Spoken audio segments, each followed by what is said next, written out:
No. Probably not. No. Hi everyone. Oh, that's a bit impromptu. I was waiting for the intro to come on, but Mad Slaney's had different ideas. Bless her.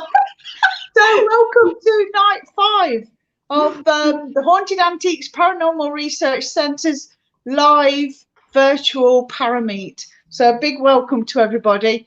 I hope you're all enjoying these nights of entertainment. So just a quick rundown who's on tonight. We've just seen the lovely Tom Warrington doing his presentation on the Ruskington horror.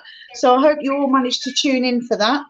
So next, our guests are Ghost Dimensions. Bex and Sean are joining us. So I just need to say that we are sponsored by Sims Vintage Antiques in Watton and near Stratford.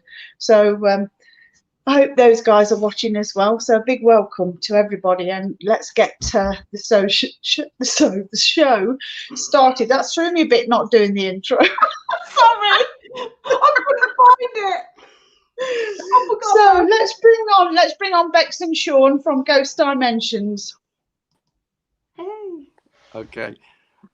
Hi guys. We're good. How are you doing? So I've brought with me the spirit of Bex. She's here. She sometimes comes in ghost format, and we're. Are you okay? You good? Can you hear me? Okay. Nice hat. She's got a lovely hat on. Yeah. Are you able to just turn up your volume a little bit? You want me to turn it up? How's that? Is that better? That's a little bit better, yeah. Let me see if I can change on this this thing. Oh, it's got this echo cancellation. I can sort that for you. There we go. How's that now? A lot better?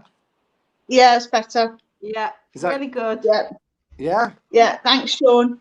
Good. So a big welcome to our Parameet.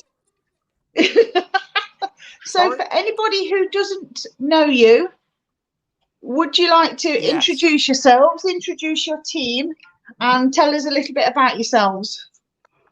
Yeah, so we are Ghost Dimension. We film a paranormal series called Ghost Dimension, and so I think we're into series 4 of the main series now. And then during lockdown, we filmed another series called Ghost Dimension Lockdown, and I think we started series 2 of that in a minute. And we go out there like a lot of the paranormal groups do, and investigate haunted places around the UK and different parts of the world as well. And we investigate for paranormal activity, and we film the adventures and things that we do. And we currently broadcast those on Pluto TV, which is on Now TV and Sky and the Roku channel, and Amazon Prime, which everybody does now. Hello, you. Wait, what are you doing here at this time of the night? Where have you been? Hey, just walk in. I was doing my main speech, will you? Unbelievable. Tell you what, cheeky this. Oh, come on here as a guest, people walking on. I'm joking. So, yeah, now you've just ruined me. Who was that? Who was it? That's Neil's wife. Tell me your wife's just ruined my flow. I can't believe it. Yeah, unbelievable. Neil's not with us. Neil's not with us at the moment because Neil's still working. He will be joining us shortly as soon as he gets. Is he going to walk through? He's going to interrupt as well, isn't he? Unbelievable. So we go around and we see what she's done. We filmed these haunted places, and what we've been doing during lockdown. As well is since March we've been doing 2 paranormal live shows a day, not paranormal investigation shows because there's too many. You know, we've been in lockdown, haven't we? So we can't go out and do that. But we've been doing 2 broadcasts on social media every day, 7 days a week, except for Saturday and Sunday. We've been doing 1 show. And keeping everybody entertained. And so, like, for example, now, obviously, we're doing the Parameet here with you guys. We're broadcasting it live as well on our channel via the other medias as well. And so there's loads of people watching all over the place at the same time as here. So we've been doing that, and what we started doing this investigation filming stuff. I think it was like 2014, and we started off and we made 4 really crap shows, and they were called The Past Hunters, and we didn't make them for the television. We made them just for us, just to have a bit of fun. Myself and Bex and a few others, and that was it. And then one Christmas came around, and we said, "What should we do with these shows?" Oh, have I froze? No. What should we do with these shows? And we decided to put them on a channel called Showcase, I think it was called, on Sky, and you could pay at the time to put the shows on there, and I think it cost us about 500-600 quid. I can't remember per show to put on, and it was our Christmas present to each other at Christmas. When we did that, it was fun, but everybody then in the paranormal that watched it, that because they do, don't they? They watch all that stuff because there's a lot of egos and stuff. So they watched it and slated us, and but we weren't bothered because it was for us. It wasn't for them. You know what I mean? It was a present for us, so we didn't care if anybody wanted to come on and say it was crap and I was a screamer and we couldn't film and we couldn't edit or produce a show. It wasn't. We're not interested in that. It was just a present. And anyway, stuff like that just it rolls off your back because we never took it to heart or anything like that. So what we did then is we decided to take Derek Ikora to Blackpool Pleasure Beach to do an investigation, not to film, and it was just to do an investigation. And we did, and we became really good friends with him. And he decided to make a series with us of the same show that we did. So we thought, you know what, we'll give it a go. And we did. We made this series again, 12 episodes of The Past Hunters for a new series. And it took a while to film and it cost a fortune. And then when we gave it to the editors, they did a really not a great job of it. You know what I mean? And because as well as filming, what we've got to understand with the filming side of it is you've got to make it look good in the edit as well. Because if you don't, then it just makes what you did look crap. And no matter what evidence you capture, no matter if you could capture full blown apparition, which you do on camera, but if the edit looks crap and the story around it looks crap, then it's never going to look good. So anyway, the episodes were broadcast on, I think, a phone, because at the time, I think it was Fox were broadcasting Derek Ikora's Ghost Hounds as like a repeat. And I phoned Fox and I said to them, "Do you want this?" And they said, "Yeah, that's the short version of it." And so anyway, we gave them Past Hunters, and then they broadcast that on their channel, which was called Your TV. Now, when that went out, it got slated again, and only because of the edit, obviously. But you know what? It was a bit of fun. So what we've realised in the paranormal is we get slated a lot, but we don't mind because there's a lot of people doing what they do, and there's people that do better jobs than us all the time. There's people that do worse jobs than us. There's people that do faking. There's people that do it properly. There's a mixture of everything across the entire paranormal world, as there is everywhere. And with all of that drama people cause and create, we don't get involved in it. So we always stay completely separate and sidestep it. So we did these 12 episodes. We got all of that backlash. And so we stupidly decided to make another 7. And anyway, we did. We filmed these 7. And this time we brought the edit in-house. So we edited the shows here, actually in this house as well, because we live inside a cemetery, believe it or not. So anyway, we live in this weird ghostly house in the side of the cemetery. We edited the episodes here and it came out a lot better. And anyway, there was some internal stuff that went on, and Fox wanted the shows and we just couldn't sell them to them at the time. I don't want to go into the dramas of it. It's TV political. And anyway, so that happened. But sadly, this year, Derek passed away this year. And later this year, I spoke to Gwen, his partner, his wife, and we decided to put them back out there.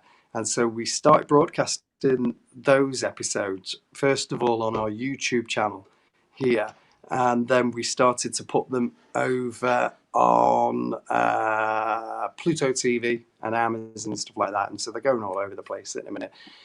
And they're really, really good. So, and if you've not, and I know a lot of people don't like Derek, and a lot of people do like Derek's work, but regardless of what people think of it, the episodes are brilliant. You know what I mean? And they look good anyway. I think maybe I'm just being biased because I edited them and created them, but they do look good. And so that's what we did so far this year, as on top of the lockdown episodes that we've done, and on top of the YouTube live. So on YouTube, we've also got a family of Ghost Dimension family, and which we go live to every day, and we speak to them every day at 4 o'clock. We go live, and it's an amazing family. And I remember when I started this on my own in I think it was late March. I think we had 1 or 2 people on there, and that was it. And because we never used YouTube, and so we had no followers there at all, because we didn't use social media really to plug anything, and so nobody came on. But now we've got this huge family, and the most amazing people on there that we've ever come across, and they're so just if you've there's a lot of people in the world, for example, this year that have struggled with lockdown, and they've been alone. Even on Christmas, there's people that are friends and stuff on YouTube that have been alone. So we decided, like on Christmas Day, instead of taking the day off, because we know that there's going to be people that come and watch us every day on their own and struggle and having problems, we decided to come on and make sure that those people weren't alone. And we're doing it again tomorrow because it's New Year's Eve, and again people will be alone as well. So because we've created this family called the Ghost Dimension family now as well, of people, we don't want to leave any of those out. And I tell you what, it's the best thing we ever did, because this world of the paranormal and investigating can be quite lonely. Do you know what I mean? Even though we've made these TV shows and we do what we do and we go off and we're constantly doing stuff day in, day out, it's nice now because every day I'll wake up and Bex will wake up and there's 1,000,001 messages, or there's lots of stuff coming through on the pages, and we didn't realise how many lives we've changed of different people just by coming on and speaking to them every day. And it's good, you know what I mean? And it's the one thing this year that we've not been slated for. So it's nice. And those people as well, because I'm live streaming, I can see some of the comments now. They're all together. They talk to each other like family, you know what I mean? And they are, some of them are family, you know. It's so nice. It's very, very nice. Well, firstly, I absolutely love Derek. Sorry? I was just checking if you had any questions. Firstly, I absolutely love Derek Acora because he was a true inspiration to me, and watching him work was just amazing. And that's one of the things that sort of spurred me on as a medium anyway. But also, it sounds like you work pretty much the same as how we work up at the centre. We will do what we want to do, and we will regardless of people's thoughts. We're doing it because we want to do it. We want to do that experiment. We want to push the boundaries, and then we share it because we want to share our information with other people, not because we necessarily want people's critics or whatever, because we're doing it for our own personal journey, but we just like to share our stuff with other people. And that's pretty much how we'll work up at the centre.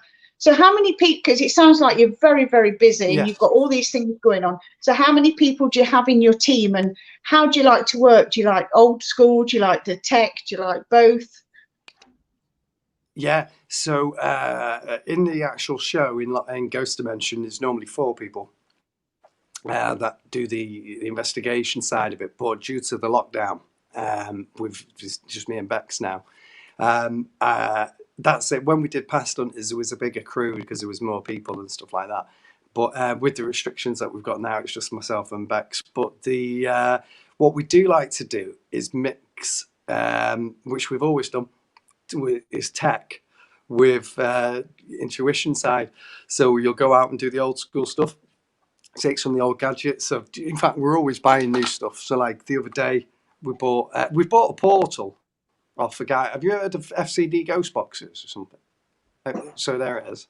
So this isn't a Oh, I've got portal. one of This them. is just a, I've got one of them. yeah. So, and Yeah. we acquired this one the other day, but we've got a big portal in the back somewhere that we Yeah, I've bought got off mine over Nigel. there that I built. What did you Yes, say? I've got one. I said I've got mine over there that I built. Have you? Yeah. Well, they're Yeah. really good. And so we Yeah. use that, and we've not used this. We've not used that yet because we only got it the other day. But we use. We also make our own. Sure, somebody just walked in the room. We also make our own paranormal investigation equipment as well, because to be honest, like other than your K2s and stuff like that and your EVP meters, we like to go out there and go and see what we feel would be best in an environment to use, because some of the stuff like the Ovilus is are very, very expensive. I think like They £1,000 are. aren't they, to buy. So Yeah. it can be very pricey to go out and start up as an investigator if you're starting on your own. But we use a lot of gadgets, but also we use our own feelings, our own senses. So if we feel there's something in the room, or if we also go with the information. So if somebody says it's shadow figures, we'll put stuff in the room, to detect that happening and things like that. And Bex is just coming in now, so here she comes. Have we got any comments or questions, Amy, for Sean? Well, I've got one comment here from Adam. Oh, It says one of your family I'm members leaving. here. I'm doing what Neil's wife did. Unbelievable. Just moving out of the way. Hello there. Hi. Got me a drink. Hello, this is Hi. Bex. She sometimes comes in Hi, physical I format. sometimes turn up when I can be bothered. Oh, No, I was. thank you for joining us. It's lovely to see you. There was a question then on the screen, was it? No, it was just a comment. Adam has put one of your family members Oh, here. look, Dad. there he is. It's the sun. Oh, lovely to see you. Lovely to see you. Yeah. Basically, everyone's just saying hello and hi. I've not seen no questions. So if anyone has got a question out there, please post it and we'll ask. Did you have a question, Amy? Oh. I'll tell you what. You're one of our tech people. people. Surely you'll have a tech question somewhere along the line. Oh God, I can't think of anything. No. We've been to. I'm playing Neil. I thought I was doing a good job. Come back, Neil. All is forgiven. One of the. Oh, gee. They've lost the plot, man. They've lost the plot. Unbelievable. Nana Juju says, Sean, can you not do a split screen? Do you know what? I wish I could. I don't think I can let me work it out. I tell you what, just give me 2 seconds and I'll see if I can bring your broadcast screen, guys, into our and then you broadcast. guys can come into our broadcast. So where would I find your broadcast? What page is it on? Oh, it's on the Haunted What page is your Antiques. broadcast on? It's on the Haunted Antiques Haunted Paranormal Research Centre page. HARPC. Hold on a minute. Hold on, because there's some questions. We may get there, because there is some questions on our side with our guys. Yeah. Oh, hang about. Oh, There we go. I think I found it. Hang about. Give us 2 seconds. Let me just mute it, and then I'll bring you into office as well. And then there's loads of questions then. Yes. So one of the most interesting places that we've been to while I'm doing this is a place in Gran Canaria called the House of the Devil. It was spooky because it was in the middle of nowhere. And so we drove to this place in the middle of nowhere. We had to leave our car for about 2 miles and then walk with all of our equipment. And there we go. We've done it. We've managed to do the split screen so people can see what's Oh, going on. So you're now multi-platforming. Yeah, it was really spooky, wasn't it? Because we got there and we thought, if anything does attack us, the House of the Devil, then we've got to run 2 miles back to the car. We were literally abandoned. So it was pretty spooky. Wow. Spooky. So, is there any locations that you haven't been to that you would like to go to? Yes. Ooh. Loads. There's a lot in America, isn't there? We were going to go to America this year, weren't we? Yeah. But obviously, COVID, we couldn't go. It screwed up, didn't it? So yeah, there's definitely a good few in America, and definitely Dublin as well. I'd like to go over to Ireland and do a few over there. There's a few great locations. Yeah. Few great locations in Ireland. I was just saying, is there any locations that you've not been to that you would like to go to? In America. It's America, yeah.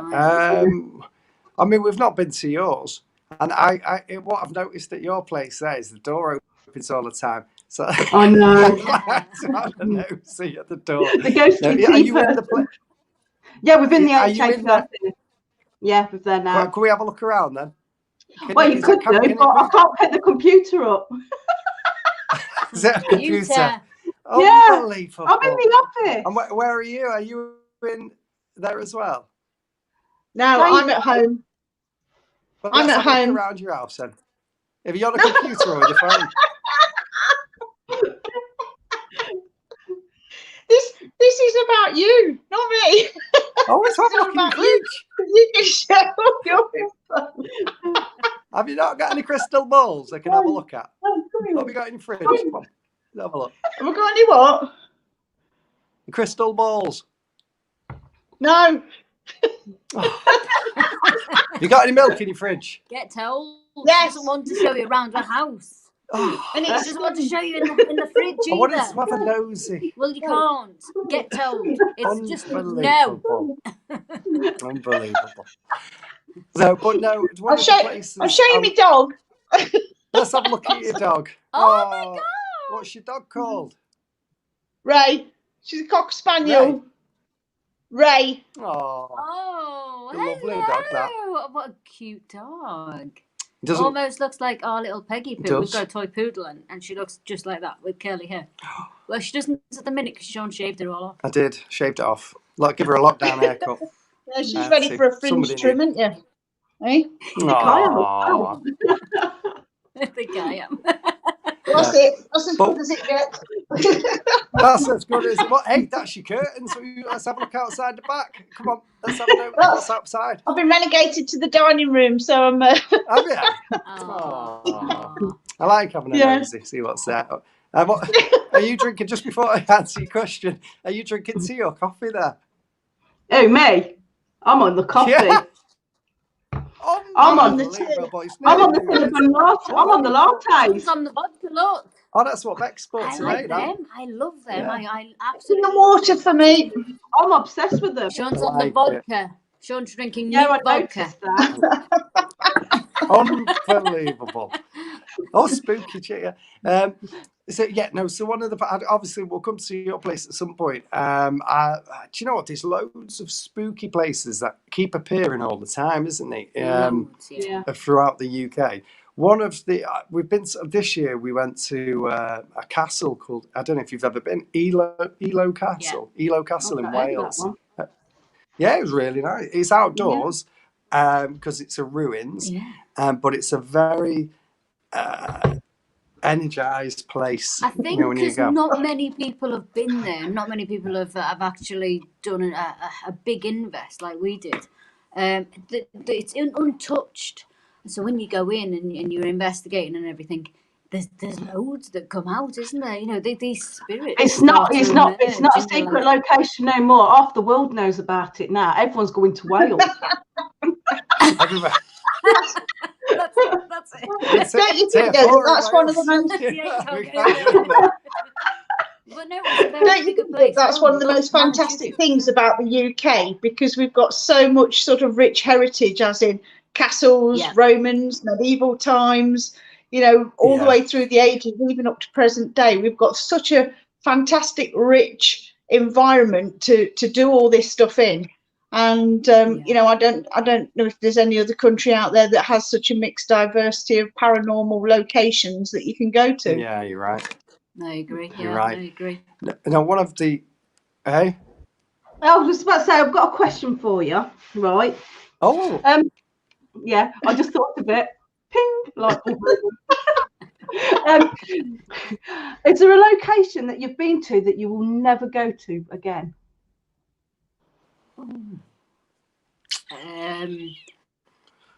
It's a difficult one, that, isn't And it? I think obviously you guys will know this. When you go to a location and it's really, really spooky, and you're in that location, you're in that moment, and you think, I really never want to come back here. It spooked me out too much. It spooked me out to the core. I'd never want to go back. And then you come home, and then you think about it, and you think, actually, I do want to go back because I want to investigate more. I want to seek out what that was that we encountered. 100%. I don't think there's any investigation. There are places that we would never want to go back to because obviously it was a bit too much. Difficult, isn't it? Yeah. No, I think we'd go back to most of the places. We would, yeah, definitely. We'd definitely go back. So, so have you mainly done locations? Do you do sort of haunted items? What are your thoughts on haunted items? Because our centre's full of them. So what are your thoughts on haunted items? No, I think you're right, because we did Leeds Museum. Yeah. So we did Leeds Museum, and the energy in there, I don't think was drawn in by the building. It was drawn in by the activity from the items, you know, and the history from the artifacts. Yeah. Yeah. So 100%. Definitely. I mean, have you got any items there now you can throw on the camera? No. Hang on. I'm making it work, you see. Yeah, you are. I'm looking. So you've got nothing in that Haunted Antiques Research Centre other than ghosts. I am in the other room. In the other room, I am. I can go get some if you want. Don't worry, it's okay. No, I do. No, I think you're right. No, I do. Lots of plot. No, you're right. It's definitely. There's definitely items that are attractive, you know, because it goes back to what people believe, where if you liked an item quite a lot, you know, you could be physically attracted to it, or maybe you're not attracted, you're not stuck in the item, as some people think, but you come back and you visit your item because it might have been your favourite item. I mean, in the future, we'll be coming back and we'll be visiting our computers and phones, won't we? But years ago, you know, that wasn't stuck in your hand. So you'll be coming back and you'll be attached to it, or you might have a memory stuck into that, an imprint, you know, in time. And so I definitely believe, and I've seen some of the items that are knocking around on different places, and I'm sure Adam shared some of your stuff as well to us. Yeah, we know Adam really well. Yeah, he's a pain in the backside. I can't shake him off, man. Can't shake him off. And he doesn't want to me. Oh, bless you. We love Adam. We call him our son. Adam's our son. Yeah. He is a lovely lad. But he'll kill me later. He's got, I think it's his REM pod that he uses. Yeah. And he likes his REM pod. It does, and it's done some good work in some of the places that he's took it. And I know he took it there, and he sent us a video and stuff. So, and he's a member. He keeps telling us he's a member or something. Yeah, so he's a lovely lad. Yeah, he keeps plugging you. I'm a member. I'm a member. He does. What's your thought on Ouija boards? Do you use them? We don't use them in the show. No, because it's hard with two of you to do it. But what was the question? Tracy Booth. Somebody said, "Where's Paul?" Somebody said, "Where's Paul?" We don't use them in the show, but we used to use them on investigations. But when we first started out in the world of paranormal, we did think there was something sort of big about them, and then we and Sean, we don't lie to each other. We don't lie. We like to seek out the truth. Otherwise, there's no point in doing this. It's pointless. And we used to take the public on investigations, and every single time we got the Ouija board out, there was a group of people, and most of them knew each other, and it would bring somebody. Right in the middle of something again. He's not a He's the one who wrote Dimensions. Only me. Dimensions, Neil. Dimension. And now he's Yeah. walking through. Just Now he's casually walking through. Buggered off. Can't believe it. He didn't even say hello. He just walked in and went, I've got to tell him. what's Got my happening? high vis jacket on so you could see me. Now I'm I buggered know, off. can't miss it. Dimensions. Amy, you've got to tell him to Getting stop back to using the that question. portal. Yeah, you can stop using that. I don't know what he's saying. This is all gone bonkers. But anyway, come on. Getting back to the question now. Yeah. When the public would leave, me and Sean said, right, okay, let's do the Ouija. So we would do it, and it never ever worked, did it for us? No, never never once worked for us. No. I mean, I know a lot of people do like the Ouija board, and it can be a good tool to use on investigating, but we don't really.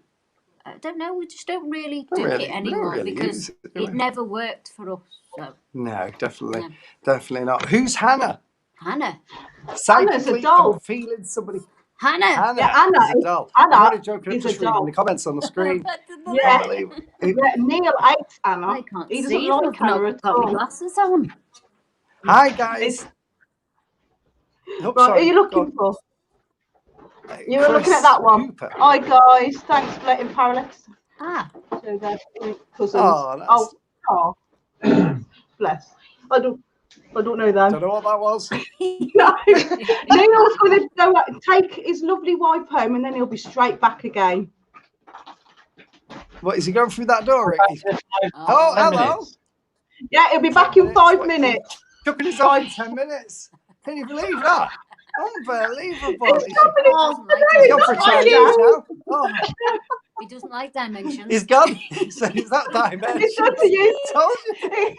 He's got to use the portal to take his wife home. Anyway, getting back to Ouija board, he's got a load of Poundland Ouija boards here for sale, £10 each. Bargain. £10 each. You want a Ouija board, the £10 at HRPC. Hold on. No, they're the Poundland ones. You've got loads of stuff. Just make sure Neil don't use the Stargate. We don't want him to end up on Sirius B or anything. Oh, I tell you. But no, we don't use them. We do use. Sometimes we use the 8-ball. Remember the 8-ball? Oh God, no, Yeah. Is anybody here? And we shake it, and we'll get an answer. Yeah. Joking, we've never used it. You know what I mean? And then if we get bored, we get the devil cards out, and we do tarot. We don't. He's just being a stupid boy. Honestly, we do. We have a laugh with him. But no, like we do. Oh, we've got some pendulums as well. We don't use these. Do you use pendulums? Oh yeah, we use pendulums. Yeah. Yeah. Who's knocking at the door now? No, I was hearing things out there. I think it's still Neil again. It's that fella, isn't it? That fella? Well, calling it that fella now. Unbelievable. He's Neil's. Neil's. He'll be out your curtains in a minute, I tell you, he will. Unbelievable. But, he'll go boom. I can see it now. I can just see it now. It's all gone bonkers, hasn't it? All gone bonkers. That's just another night in the office here. Going bonkers. I haven't plugged our show. Our show is called Ghost. No, but we do. I don't even know. I haven't plugged it. It's youtube.com/Ghost Dimension. Check it out. No, but no. We use if you want to plug anything you want. That's what it's all about, so people can get to know who you are and where to watch you. Exactly. I don't, because it broke up a little bit. Say it again. I'm just saying, if any plugs that you want to do them, because this is what the show's all about, so people know where to find you, where to watch, and how to follow you, that sort of thing. Plug away. Exactly. Well, we heard it then. It's every now and again. It's only StreamYard. You know, if you log in in the background as a guest, it just goes muffly sometimes. So the website is ghostdimension.co.uk. We have a load of merchandise on there as well. We don't sell Ouija boards, but we sell EVP recorders, K2s, and loads of t-shirts and hoodies and stuff. And beanies. Beanies. We sell beanies. If you want it in the shop, we'll put it in the shop. Yeah. Anybody asks, what we do, because we're quite flexible as well, you know. So like, if one of our ghost family members will say, "Oh, can you do us a cup with whatever on or a T-shirt with this, then we'll do it. And especially like because there's a lot of our family on it that have kids as well, so we do kids hoodies and stuff like that. And it's a nice family, a lovely family, I can see them all commenting now. I just need to tell them something. Just 1 minute. So the sound that our guys can hear is coming off my iPhone, and so we're clear. It's just the way StreamYard is, but we'll try and repeat back if there's anything you miss. So, but are we clear on that? Yeah, there we go. Yeah. So that's the website, and check us out. It's good fun, and we enjoy what we do. And this year's been crazy, especially with the lockdown. And obviously, I think you guys are now in tier 4 again, aren't you, from tonight? So you're going to have to tier 4. stop doing what you do. And that's going to be a pain in the backside. Yeah. So knowing that you enjoy fun and that, do you use protection? What are your thoughts on protection? Do you use protection? Can I just try something quickly? I'm not protecting anything. I'm just going to log it into the StreamYard again with that link. Mute the fella off when he comes on because he's a technical fella. Just so the audio comes through clear so we can hear what you're saying. Because I heard something about you wanting me to know what type of protection we're using. So. A bit fun, isn't it? Bit fun, these pair. Tell you what. What type of show is this? Oh, we've been tight tonight. You should see us on a normal night. I've gone into the wrong one. Hold on a minute. The wrong one. I have. I need your link. Where's your link? Oh, that sounds wrong on so many levels. Yes, I wasn't the one asking for the protection. Does he use protection and he's gone into the wrong one? Okay, this is going a different route now. Here we go. I could say something then, but I'm on my best behaviour and I don't want to show myself up again. Wow, I tell you. There we go. Do you want me to? Is that better? That's better. We can hear you now. So okay, I'll keep that there. So if you can hear us, that's better. That's better. So protection that we use is we just let me turn that down. We just say a like protection prayer, as we go in and do the investigations. That's all we do on everyone. Well, that's I do. What Sean does, but for me it's different. I mean, I wear a lot of crystals, and I have a lot of crystals in my pockets and stuff. I have a lot of these. I mean, a lot of people send me crystals as well. I'm a big believer in crystals. I love them.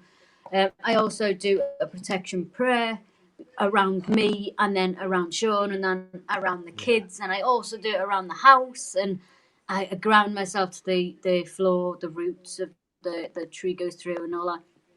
And I just make sure we're all protected, and I always do that on every location that we go to.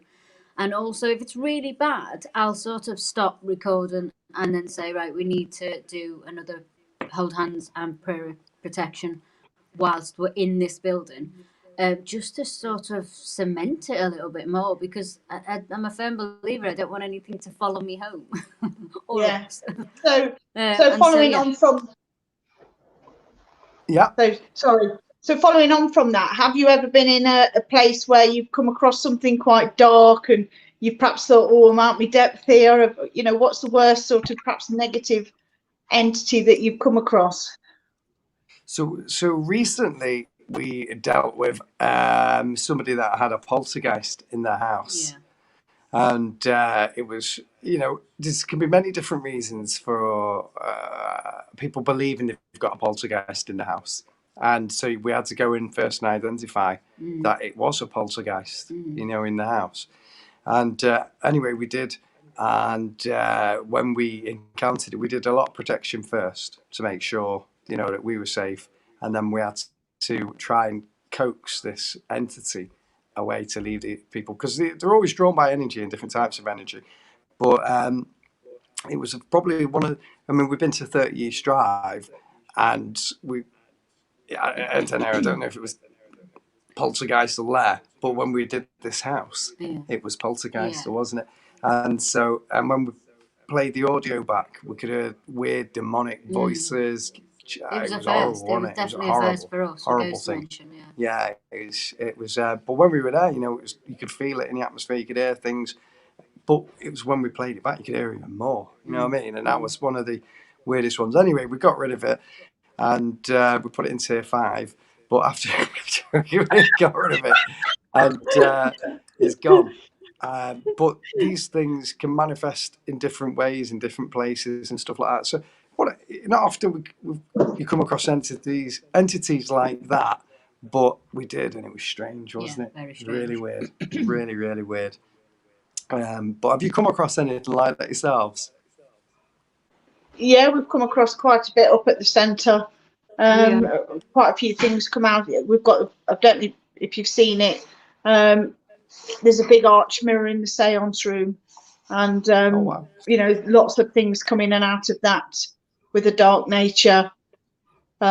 We've had, you know, there's lots of quite naughty, mischievous, you know, things attached to a lot of the items. So it's been quite an interesting journey so far, but we are really looking forward to getting back up there and doing more work with the stuff. Yeah, bet you can't wait. Bet you can't wait. But it's it's interesting, and we like it. Hey, I'm just gonna say I've got my little book where I tend to draw all the spirits from the centre. I draw and I write lots of things. What do I do with it? Oh, here it is. She's gone. Unbelievable. Just getting it. People keep coming and going. So there's things like this, you see, where I draw. Oh, hang on, get rid of that bit. Where I sort of draw the people that we see, that we encounter really like that. on the stairs.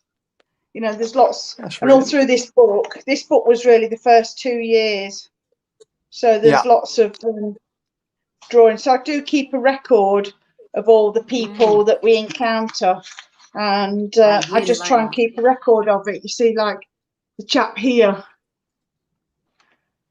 He's a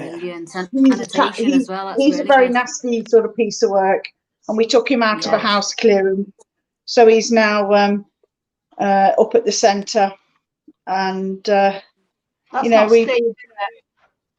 we have. That's good. Wow. Oh, hang on. Oh, can't get I it. can see something there. No, wrong page. What am I doing? Oh, she lost the book, man. It's a pirate. Is it a pirate? That's it. Oh no! Half of his face is all sort of scarred down that side, so he's got one eye. Wow. But there's lots of things like that are all drawn, and there's all notes and records and stuff of when we've encountered these things. And this is quite useful because when people come up to the centre and they'll say, do you have something like, you know, a little girl who runs around the thing? And I can actually show, when I get to the picture, and if I say to people, you know, is this what you've seen in my book? And they go, yeah, that's it, that's who I've seen. And that sort of validates it then for us, because other people are seeing things. But there are other things as well, just besides human spirits. There are a lot of other things in there as well. Like the aliens and stuff, and the demons. Yeah. So we've got a little alien, little ET. You got an alien?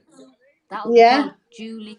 Have you? Julie, that her name. Yeah, and there's a photo of him. Aliens. There's a HAPRC evidence page, and there is a photo of him, a reflection in a glass cabinet. But that is basically the drawing of him. Wow. That's freaky. That is scary. That. Do you know the last when we saw an alien? I mean, we've had UFO encounters in the past, but we did. What was that place in Portsmouth called? We did. Windmill. No, the underground. We saw the alien. Portsmouth. Yeah, Fort Widley. Bunker. Fort Widley. Yes, we did Fort Widley, and Beck saw it first, and I saw it afterwards. But it was a tall, long alien, skinny thing, gangly sort of thing, and it ran into this room. Yeah. Right, and so we went down to see what it was, because it was tall, wasn't it? And when we got to the room, because it's like carved into rock, there's no way out of it. There was nobody there. Weird, wasn't it? Our Adam's put a Very comment. frustrating. Sorry, we've lost half of you. He says there are also creatures up at the centre as well. I was there with Amy when the new tea room was first opened up, and we all had pressure in our ears when we walked in there for the first time, as it used to be offices. The same day, we also heard footsteps as well whilst upstairs. Oh, Yeah. Yeah, Fantastic. there's a That's lot of good, that. creatures Really good. up there. Is he coming through that door again? Pardon? Did you get your chippy? You get your chippy sorted? Yeah. Hey, lovely to He see can't you hear again. you yet. Kidding up. Unbelievable. Umber, tell you what, I hope it was worth the trip. Unbelievable. Tell you. But no, I like that. It's good. I like the alien stuff. And we've seen some comments here, and apparently in what's that? Ickley Moor, North Yorkshire. Oh yeah. Aliens have been spotted up there as well. Apparently, Yeah. that's very Yeah. interesting. But what we have noticed is, Carry on. No, carry on. I was just saying what we have noticed is UFO activity in general has increased, hasn't it, during lockdown? I don't know if you guys have experienced that. Yeah. But we were stood outside because I mentioned earlier we live in the cemetery. We stood outside the house. It was a couple of months back, wasn't it? And it was sunny. Yeah, probably. It was a nice, clear day. And we had some of the ghost family around. And there was a bird in the sky, a particular bird of prey. And anyway, one of the ladies, Julie, wanted to take a picture of this bird of prey, didn't she? And she was taking this picture. Then we could see down the side of the house 3 lights. And it was in daytime. So we could see like these 3 lights in the sky. And we're like, oh, what's that? And then 2 of them dropped straight down. And one of them shot over us.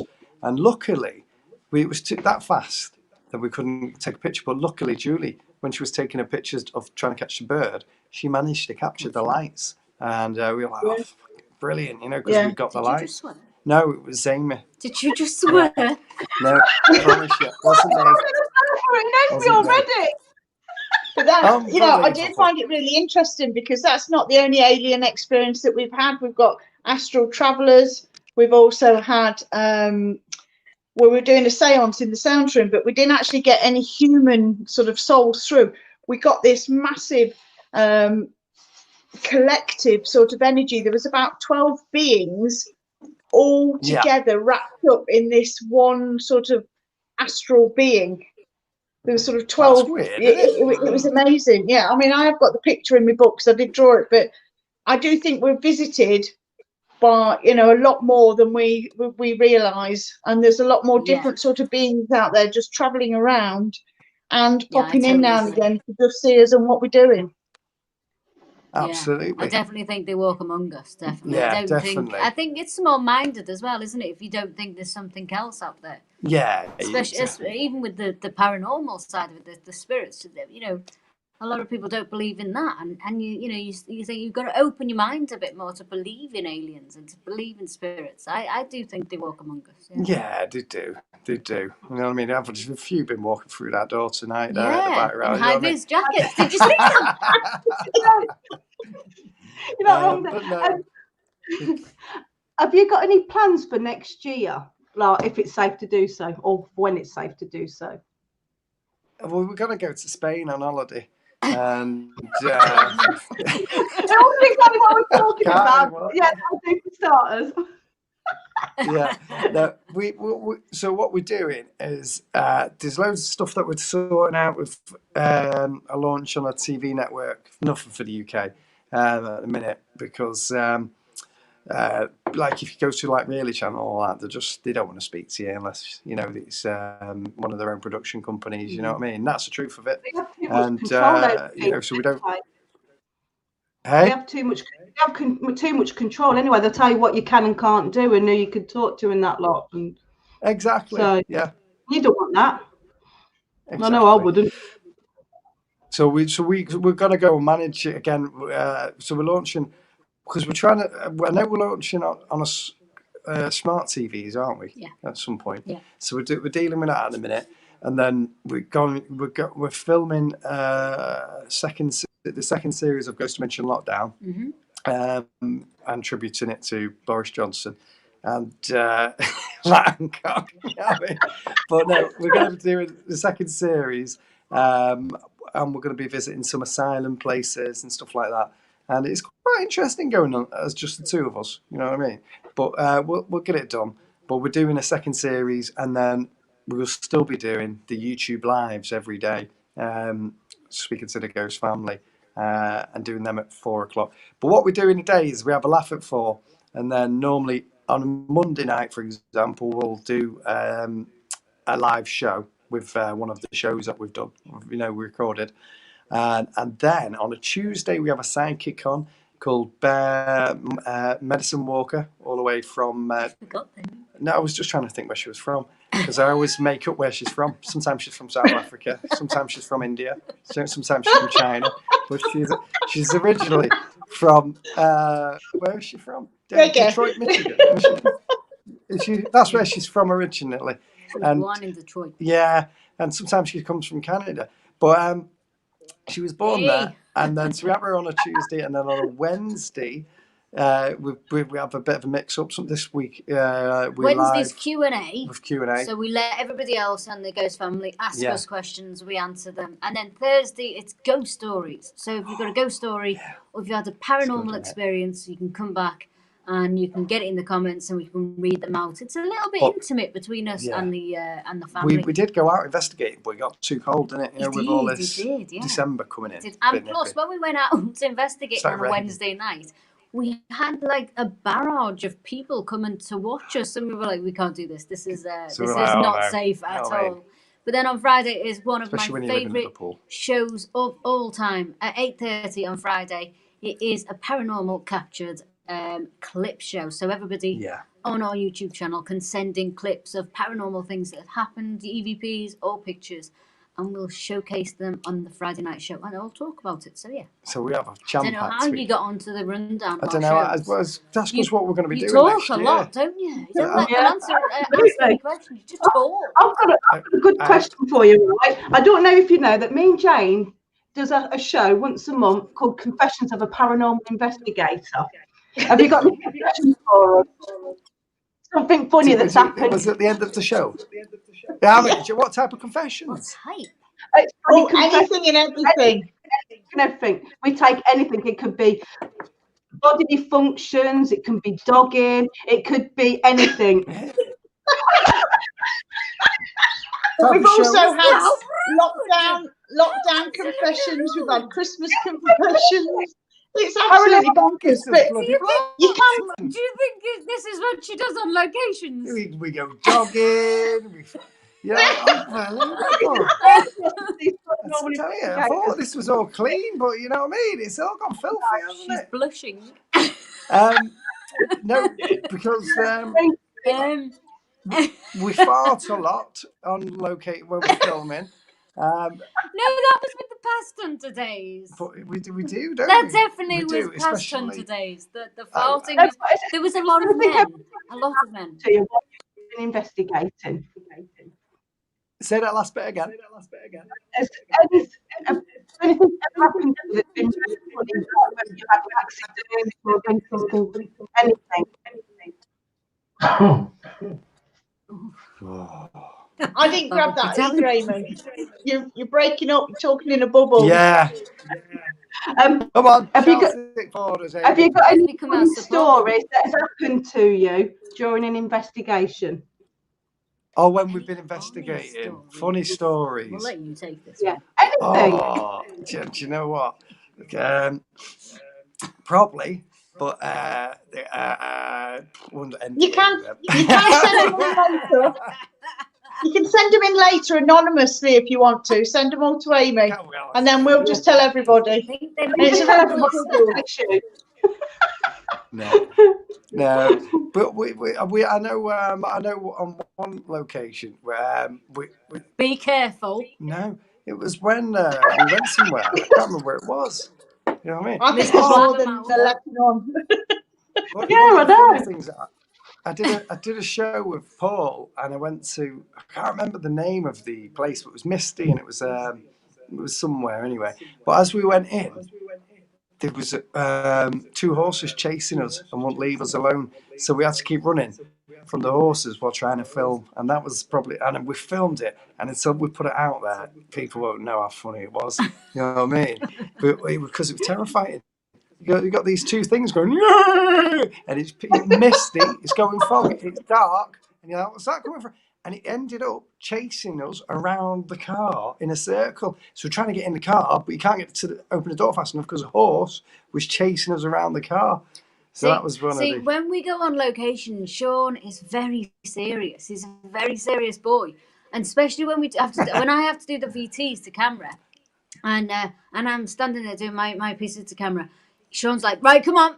He's very serious. I like to be serious. And when Paul and Jane used to do it with us, me, Paul and Jane were all having a laugh. We used to be like really jokey, but Sean was very, no, come on. He should have had a cane in his hand because he was really... Watching the battery packs dying down, he was really serious. And if anybody on our family, Ghost family, would have seen him, they would have been like, who is that?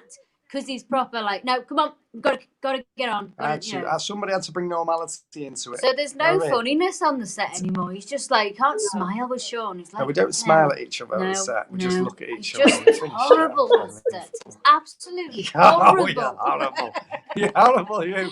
Unbelievable. But the first part was true. Tell you what. He's like a stickler. He's like, come on, job's gotta work. So on sort of... on the front of, on sort of face value, you seem to both get on really, really well and have a lot of fun. So is there times when perhaps you're both investigating, just the 2 of you, where you don't always agree? Is there times when you don't always agree? And we never agree on anything when we're investigating. We never agree. We never agree of how something should look. We never agree, basically. It's just I always get my own way. Yeah, and then what happens really is I fix it. Just don't think it's his own thing. I know he does, and then people then complain, and the family then complain and say, "Oh, I didn't like it like that. Why have you done that?" I said, "Well, it's not my fault. It was never my fault. Never exactly. My fault. No, it is. No, we do get on. He follows me around like a bad smell. I just can't shake him off at all. I don't know what to do with him. If somebody wants him, he's free to a good home. Been trying to sell myself off to the Ghost family for weeks. Is he house trained? Kind of. I'm always stuck in here. Kind of. He's a little messy in the bathroom. I am not. I'll say no more. Very, very clean in that bathroom. Unbelievable. I had Pictures will follow. The other day cleaning the toilet. I like to clean. Because you had to. I like to. Because you'd messed it up so much. Hey, hang about a minute. We've got different toilets. Talk about Pebble Dash. Oh, tell you what. Unbelievable. Oh God, I am so looking forward to meeting you guys up at the centre. I think we're going to have such a fun night.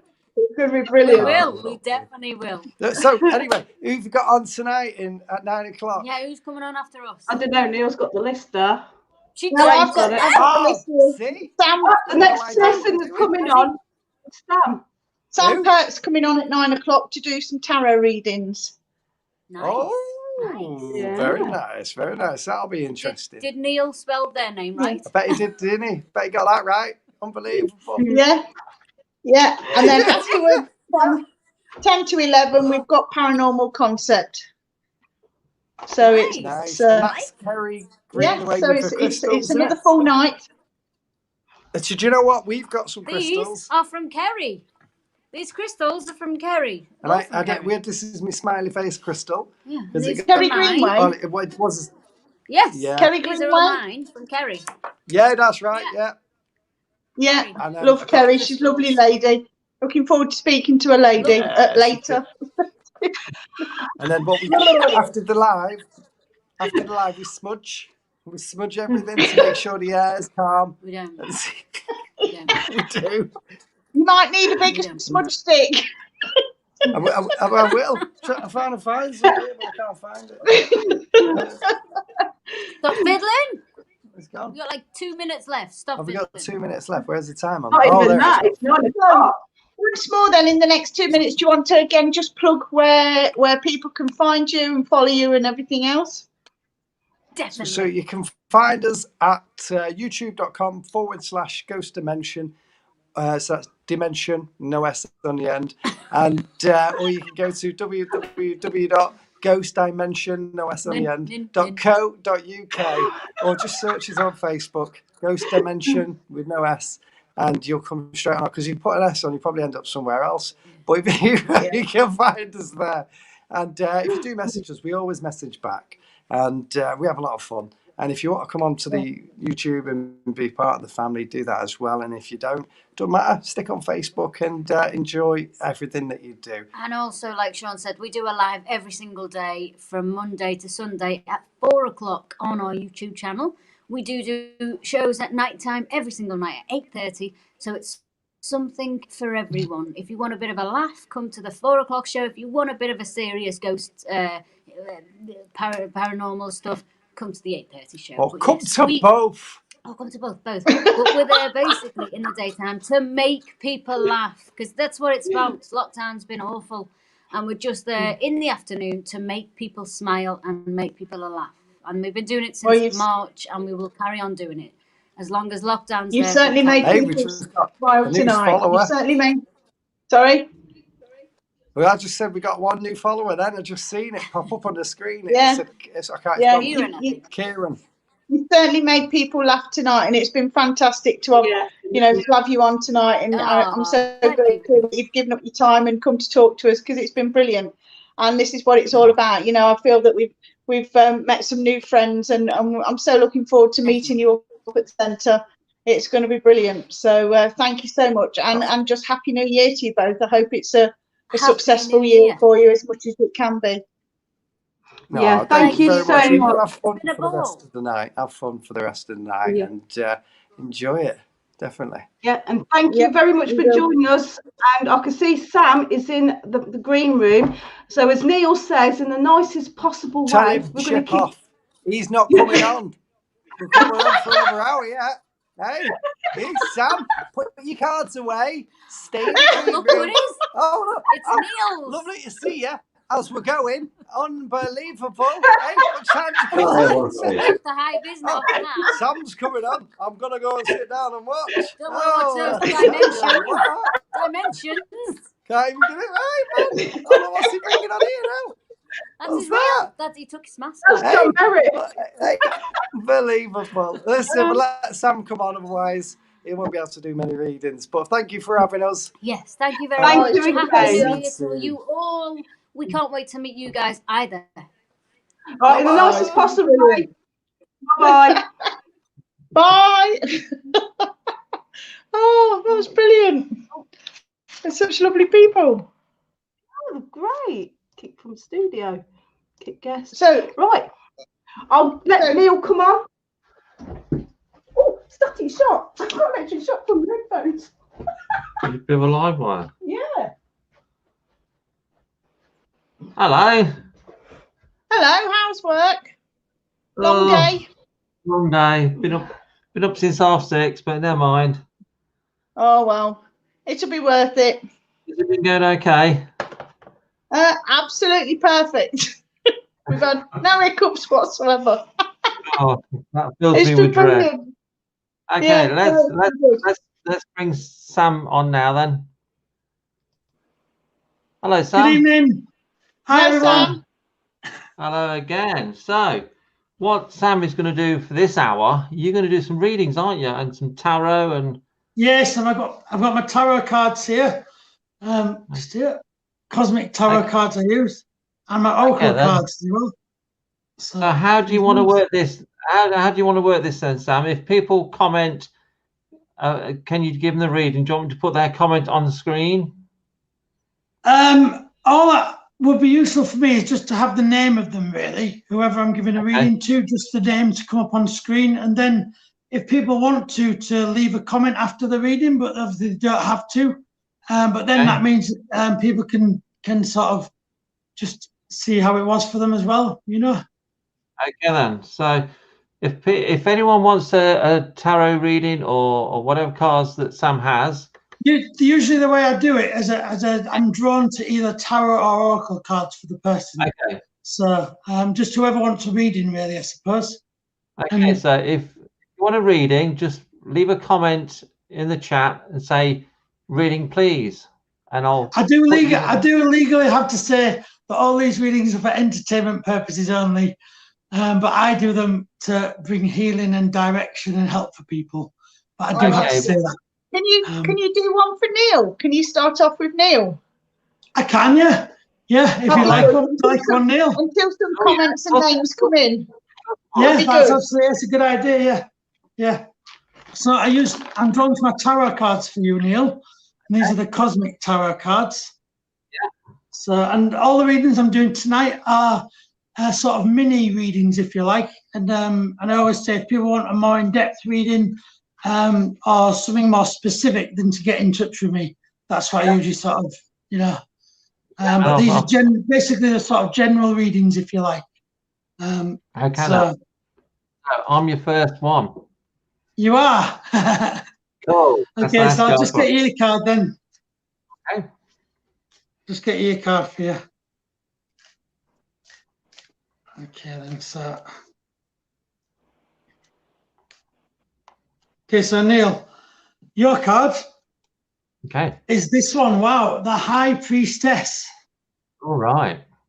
Quite a powerful card, spiritually quite a powerful card. So what I'm seeing when I look at this card, then I should say a little bit how I work. So when I work, the cards almost like come to life, if you like, and I look into the depth of the card, and I look far beyond just the meaning of what that actual card is. Okay, so looking at this card, for starters, then. I do need to say I'm drawn to like the sea, because there's sea in this card. So it starts to be saying something about travel. So there's a connection to you around, and I feel that this is not a recent connection. So there's been whether or not you've done lots of traveling in the past, I feel, but there's definitely some sort of like connection to I'm getting to sea and traveling overseas. There's a connection to I need to say. I'm drawn to that like horizon sort of. So I wouldn't be surprised that actually you'd even been on like boats or cruises, or there's some sort of connection to like seeing the horizon on the sea, So also as well with this card, the High Priestess itself is a very link to the spiritual side of things. But also I'm drawn to this book as well. And what this book is saying to me is the and it's quite at the front as well. So this is all about like learning and about finding out about things. And what I'm seeing is it's quite interesting. I'm now drawn to the third eye, yin and yang symbol.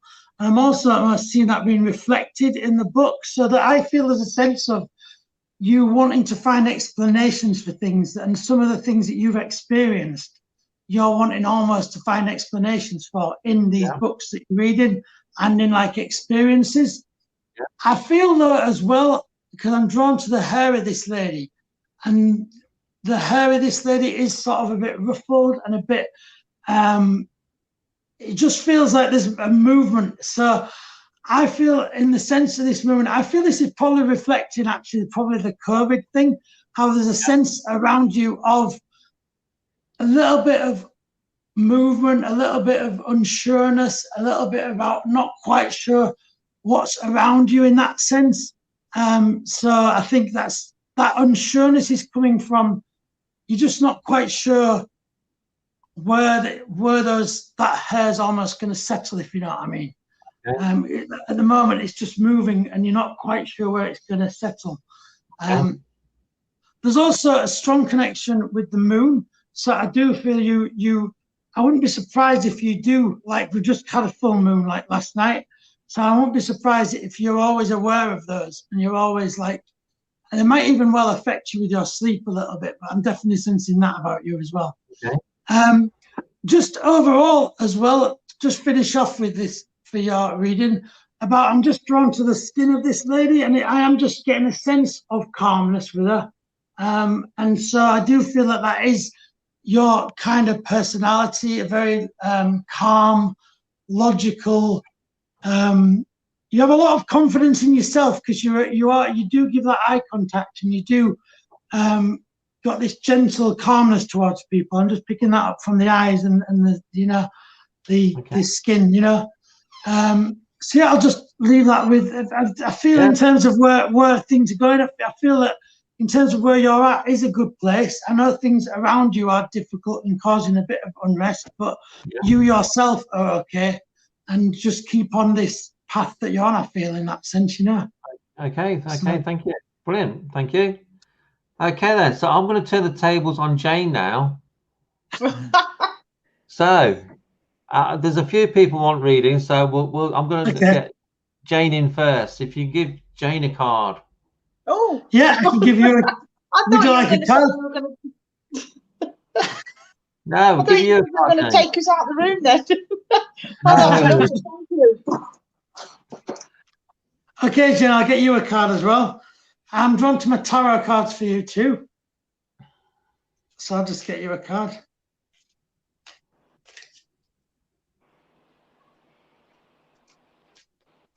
There we go then.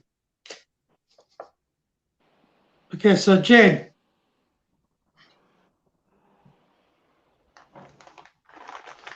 The Three of Swords. Oh. Yeah. So for you, Jane, what I'm sensing, I need to say, first of all, you have a beautiful heart. Yeah, you're a really warm person. You're a loving person. And even to the point of, I feel you almost wear it on your sleeve almost sometimes, you know.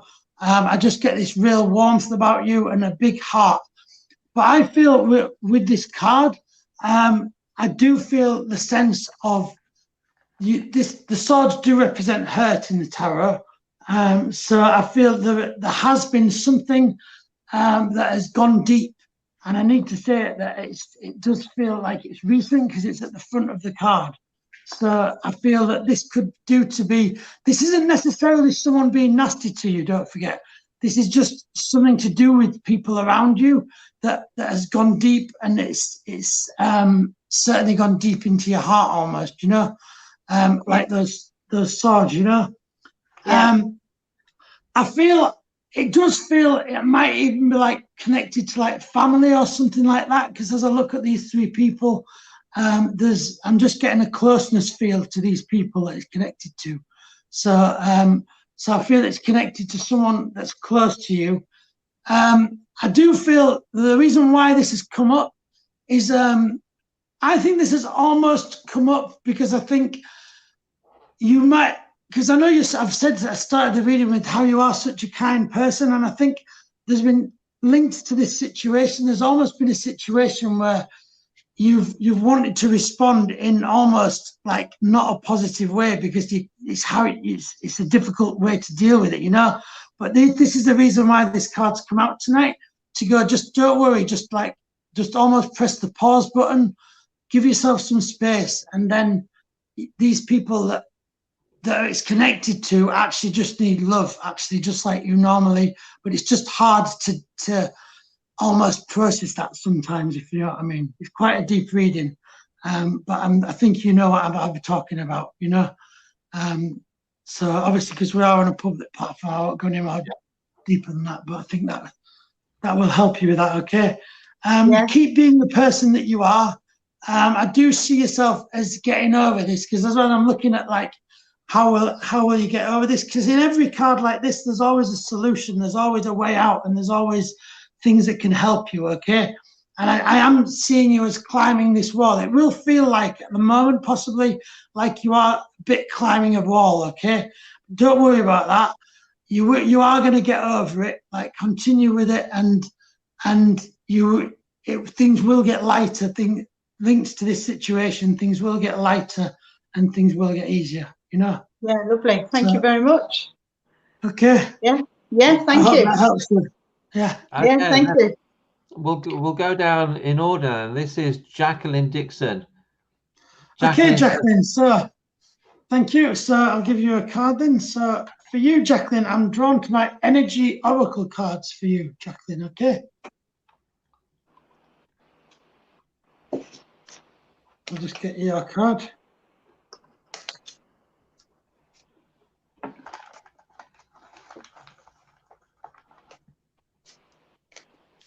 Okay, there we go then, Jacqueline. Okay. So Jacqueline, happy family, a beautiful card. Okay, so I think the reason why this card has come up for you is obviously this is a beautiful, positive card. There's a lot of light around you. And I feel the reason why this has come in though is I feel actually I'm getting a sense of you feeling a little bit low at the moment. And I feel this card has come in to go look at what you have. And I do feel around you, you have a happy family. I feel around you, you do have a lot of love given towards you. And I think as well, you also have a very a diverse outlook, okay? Because I'm drawn to the rainbow as well, the different colors in the rainbow. And what this is saying to me about this diversity, and it's saying about, so I do feel you're a very creative, diverse, you appreciate that individuality and that diversity.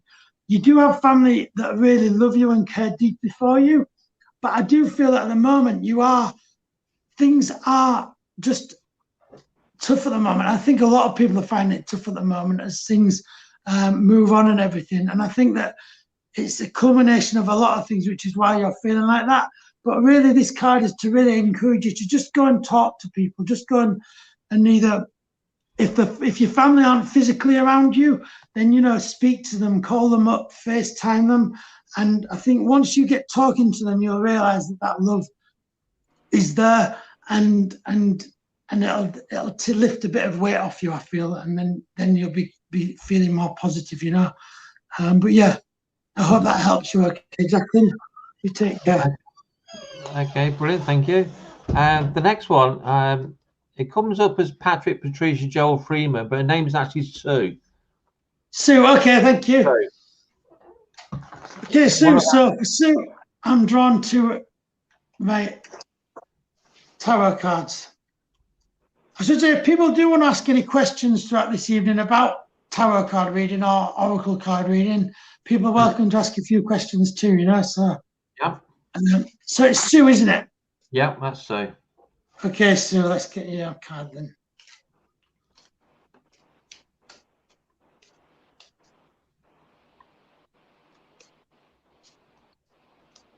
Okay, there we are.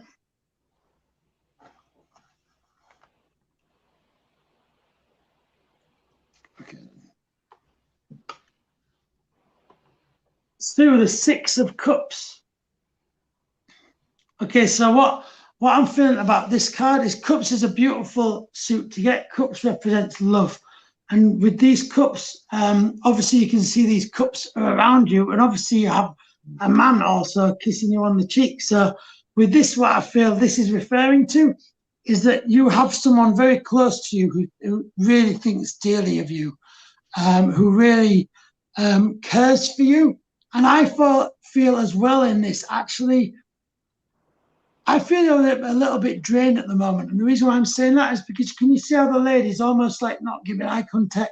She just, to me, I'm getting this sense of just a bit of a lack of energy, just a bit of feeling drained at the moment, So what this card is saying to me is, first of all, you've got this person that's very close to you. So speak to that person and get them to help you because they really want to help you. I'm seeing this person here that's kissing this lady on the cheek as a person that really cares for you, is quite strong as well. And I feel that they don't mind offering support, Also with this, I'm seeing that these cups is I feel that's representing people around you as well. So I feel there is also you have a circle of friends around you, because I'm seeing these cups in almost like a circle. So I do feel you've got a circle of friends around you that can help you and that also have a lot of love for you. So really this is saying, I know you're feeling a bit drained and feeling a bit tough at the moment, but you have, speak to this person close to you and also try and connect to that family a bit closer than you already are, okay? And I feel that will help you. And I think that'll lift you up and energize you a bit more. Just almost like you get the sense of getting a bit tired almost with things a little bit, So I hope that helps you, okay? You take care. Okay, thank you. I'll just put Jacqueline's comment up for you, Sam. Yeah. says, cheers. I only have my sister's family left, but class friends as family. Yes, Yeah. I'm creative with photography and feeling very isolated. Totally spot on. Thanks. Thank you for that, Jacqueline. Appreciate it. Yeah. Which is great. Yeah. Okay, the next one on the list is Karen. Okay, Karen, I'll get you your card. So I'm drawn to the Wisdom of the Oracle card, this time for you, Karen. So I'll get you your card.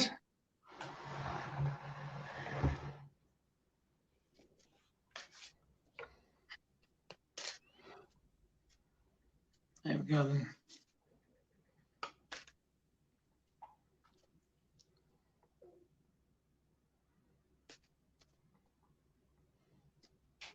Okay, so Karen, chaos and conflict. So for you, Karen, I feel that this card is actually speaking about how things are at the moment, I feel. And I'm getting a sense of this, like, not knowing where to turn is what I need to say to you. So I feel you're almost like trying to find a solution for things, but then that's being blocked and then you're going back again. I just get this sense of going backwards and forwards with you. So I feel you've been trying to do things and then you've been almost knocked back. And so you tried to do something else and then you've been knocked back. So I just get this sense of going backwards and forwards. And this is almost causing this like chaos and conflict. And it almost feels like, you see this, the horse in this card doesn't know if it's a horse or a giraffe. And I really get that sense of like, it's what it's doing this backwards and forwards with you at the moment is it's almost like causing this confusion. And as a result, obviously, when we're confused and when there's this we're going backwards and forwards, it leaves us unsettled. So I feel that this backwards and to and froing has been unsettling you. And you're almost like, almost like, tell me what to do almost. And we're getting this real sense of like, tell me what to do. I need to know. That's like, I really feel you asking those questions. And what I feel as I'm starting to look into this card again a bit, I feel actually what you have to do here is to just put the brakes on. Because when I'm looking at this card, I'm drawn to this desert. And I'm just getting a sense of this horse walking really slowly over the desert. And this is almost like the way out of where we are at the moment. Because I feel you're almost trying to push things where they won't go. And it's all about, when we live spiritually, it's all about living in the flow. And when we're living in the flow, there's no friction or there's no sense of anything being forced. It's just, everything just flows. So I feel that what this card is actually about. Just take your foot off that accelerator, slow things right down, and just take it one step at a time. And I think that when you take it one step at a time, things will naturally develop into this rhythm and flow for you. And then you'll stop having this panic about thinking you need to be going in a particular direction. It'll just flow in the way it needs to go, if that makes sense. So I'm going to leave that with love and light, and I hope that helps you, okay? Okay, thank you. Next one is Gary Booth. Okay. So Gary, I'm drawn to my tarot cards for you.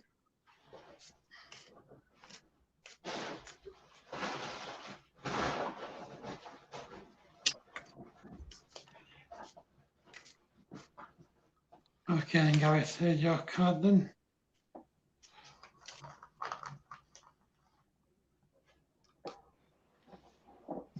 So Gary, your card is a 7 of Swords. So again, swords represents being hurt, but this in terms of your hurt, this is hurt that's been around you, and I feel that this isn't like right now, although it's not a long way back, so it's still fairly recent, if you like. But I feel that these bits of hurt have almost been around you, but at different levels. So it's not all been like deep stuff. Some of it's been more superficial. Some of it's been a bit deeper than that, because you see these swords are all at different levels in the ground. And I feel that represents almost different levels of hurt that's been around you. You know, you've had some fairly spiky, brash people around you almost. I feel that that's what it's almost to do. And what I feel this is to do with, this is a very big spiritual reading for you, though, actually, because I'm seeing this lady wearing a spiritual cloak, and I feel that that I feel that you've actually had your spirituality for some time, because I feel that the spirituality has been one thing that's helped protect you from some of these swords. And I feel that this is almost like a calling card for you to use that spirituality even more, to continue to use that, you know. Don't just let that go when you've reached a certain point. Our spirituality is always useful for all situations, really, whether that's giving love and compassion, or whether that's protecting ourselves from any negativity or anything like that, and being able to deal with lots of difficult situations. Because in reality, when it's our spirituality that really comes into play in those difficult situations. Because whenever things are good, we always just sort of teeter along and smile, and that's all fine. But it's when things get difficult that that you really start to use all the aspects of your spirituality. And this is just saying, keep that cloak with you, you know, never let that go once you've reached a certain point. It's always useful in all different situations, you know. And also, I do need to say, I feel there's a connection to the moon with you as well, Gary, because that moon is just over this whole card. And also with the fact that we had the moon, the full moon last night as well. I just feel there's a connection there that I need to say about the moon as well. So I'll leave that with love and light, and I hope that helps you, okay? Okay, thank you. Let's put Sir, well, we know as Bloss. Bloss says, thanks, Sam. Think the man is my late husband, and yes, I am feeling weary at the moment. Okay, yeah. And Karen says, thank you. Okay, the next one on the list is Stephanie. Okay, Stephanie, I'll get you your card then. So I'm drawing to my energy oracle cards for you, Stephanie.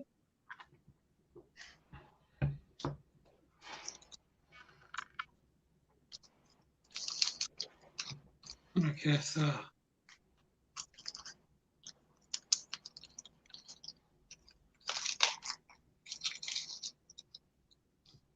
so Stephanie, your card then.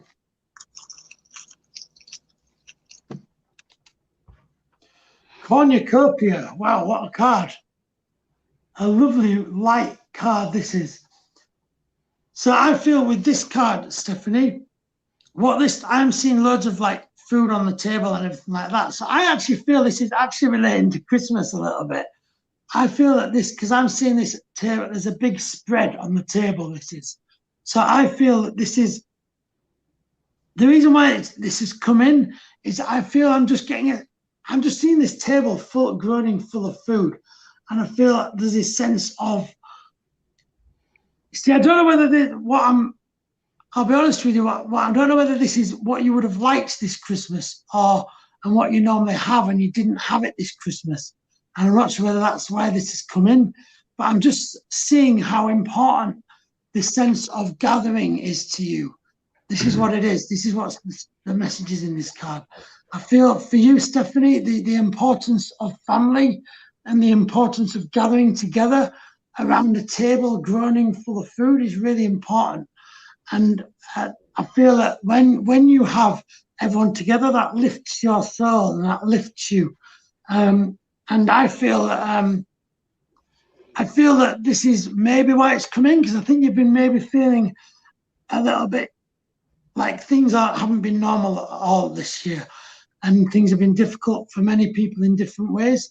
And I feel that this is why this card might have come in for you, because this Christmas has been so unusual and this New Year is going to be so unusual.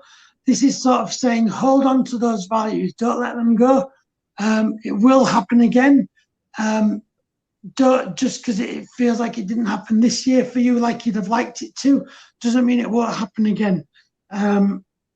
Hold on to those values and continue with who you are, because I feel you're a lovely person. I feel you've got a lovely big heart. You're a very warm person, because I'm feeling this light is really like you. I feel this, Stephanie, you do shine out this light because you like draw people in. Really lovely person that no one's ever alone when you're around, because you almost like bring them in. I think that's really lovely. So, so just hold on to your lovely values. We will get to the other side of this, and when we do, you'll be able to have that lovely gathering, what you would have wanted this year, and it'll happen again, you know. So you take care. We'll leave that with love and light. Okay, thank you. Okay, next one is Chris Cooper. Okay, so Chris, for you, I'm drawn to my tarot cards. So here we go.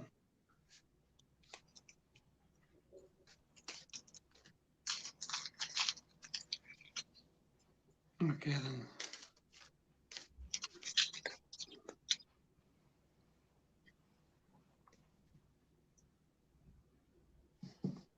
Okay, so Chris, the Prince of Wands. Okay, so this is actually quite a strong card. So in the sense of like this person in this card has actually got quite a lot of strength.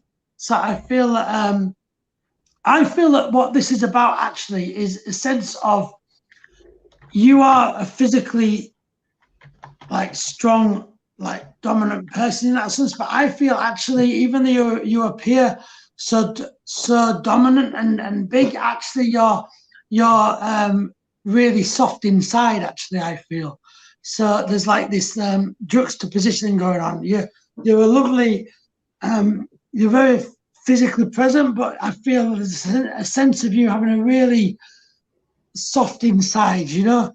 And I feel what this is about because I feel there's a sense of, I'm actually getting a sense of a bit of a lack of confidence there going on with you, okay? And I feel that what might help you is actually like really understanding that you're a beautiful being, that you're a wonderful spiritual being with all these wonderful qualities. Because I need to say it's really important that this is the wands, because wands represent like the magic side of things, the spiritual side of things. And so the wand as well is interesting because this person is pulling that wand close to him, almost for comfort. So I feel you need to almost like really use this spirituality more for your confidence. I feel that you need to really just, because I see yourself as a wonderful person, but I don't think you always see yourself as such a kind, lovely person as what you are. For some reason, I'm just seeing that you're almost like you put yourself into this box and of being this like person that can fix things, but actually at heart, you're not that. But what I feel the problem is here is coming from you putting yourself into boxes. Actually, just get rid of those boxes, just be you.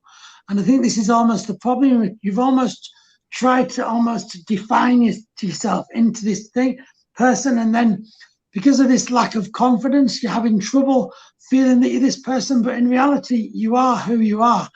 And it's okay to have a lack of confidence. It's okay not to be super confident in crowds and with people and stuff like that. It's okay. Everyone's an individual. So I feel just this, it's a bit of self-acceptance going on with you. Do you know, you are a wonderful person, and just hold your head up high and be proud of you, you know. I think it's really important for everyone to be proud of whatever they are. We're all individuals. We all have our own little quips and everything, and that just makes us who we are. We also go through lots of things in our past that make us who we are too, and don't never regret that, because we wouldn't be us without all of that, you know.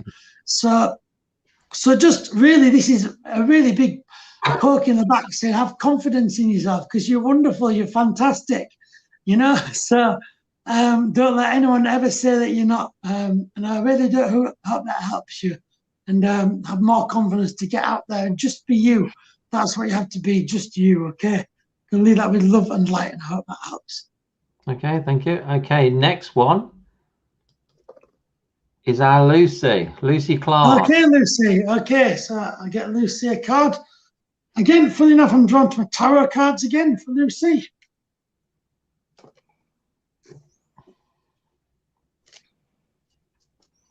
Okay, so I get Lucy a card.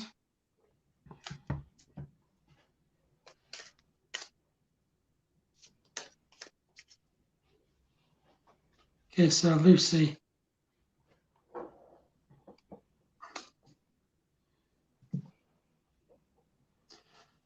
Prince of Pentacles. Wow.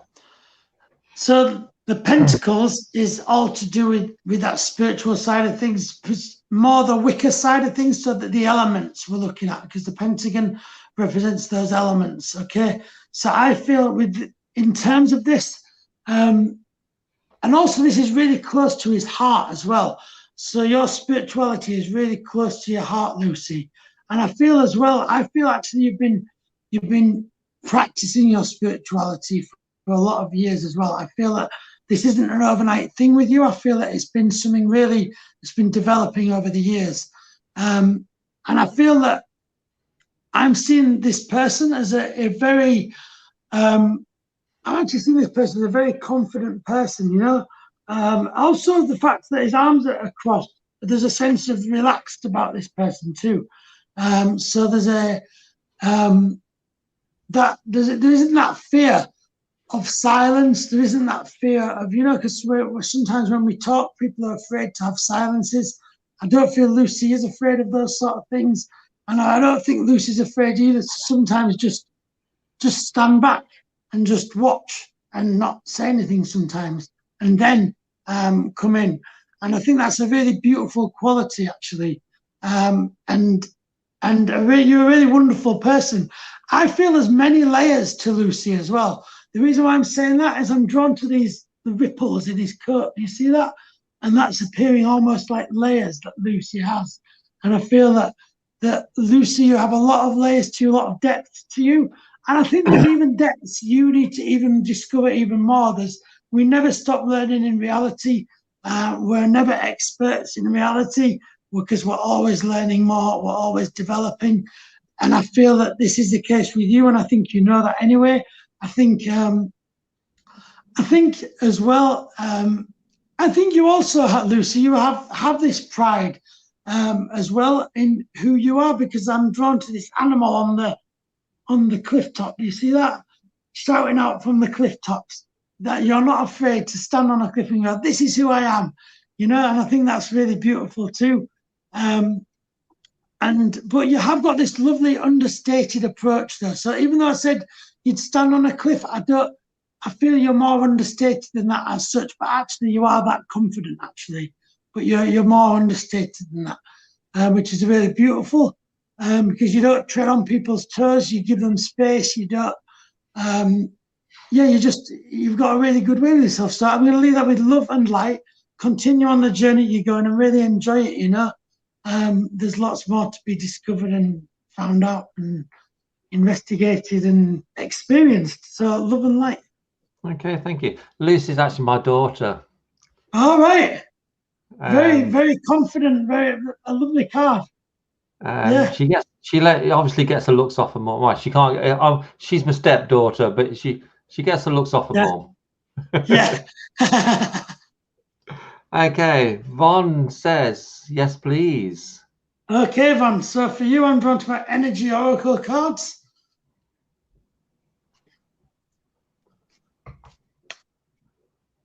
I should say thank you very much for everyone for watching, and thank you for you guys for doing these fantastic evenings. They've been so interesting. Thanks for taking part, Sam. Yeah. Okay, so Von, let me get you yours.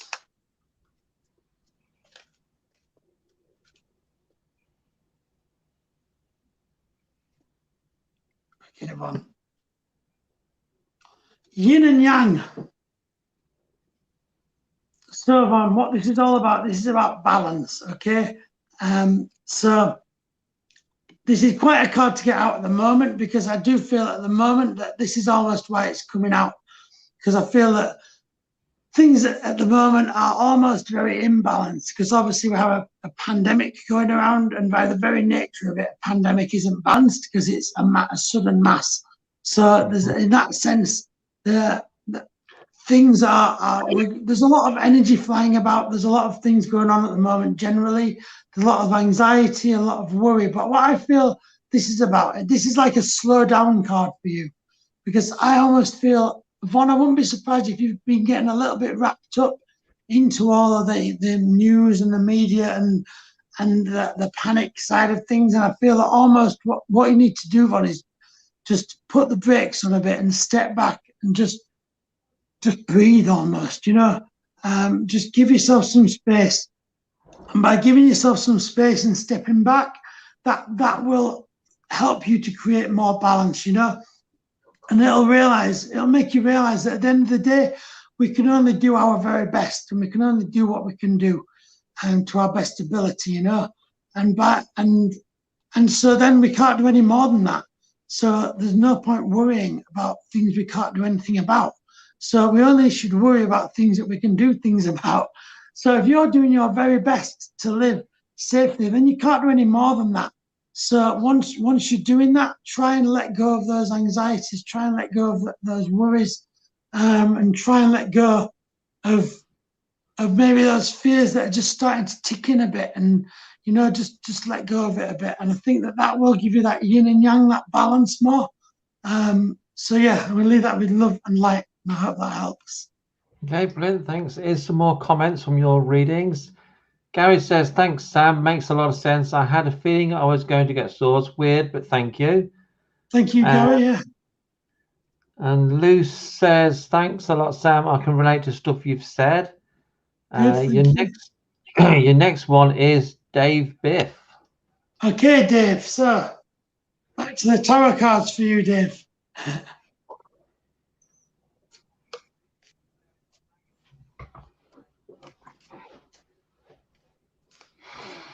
Okay then.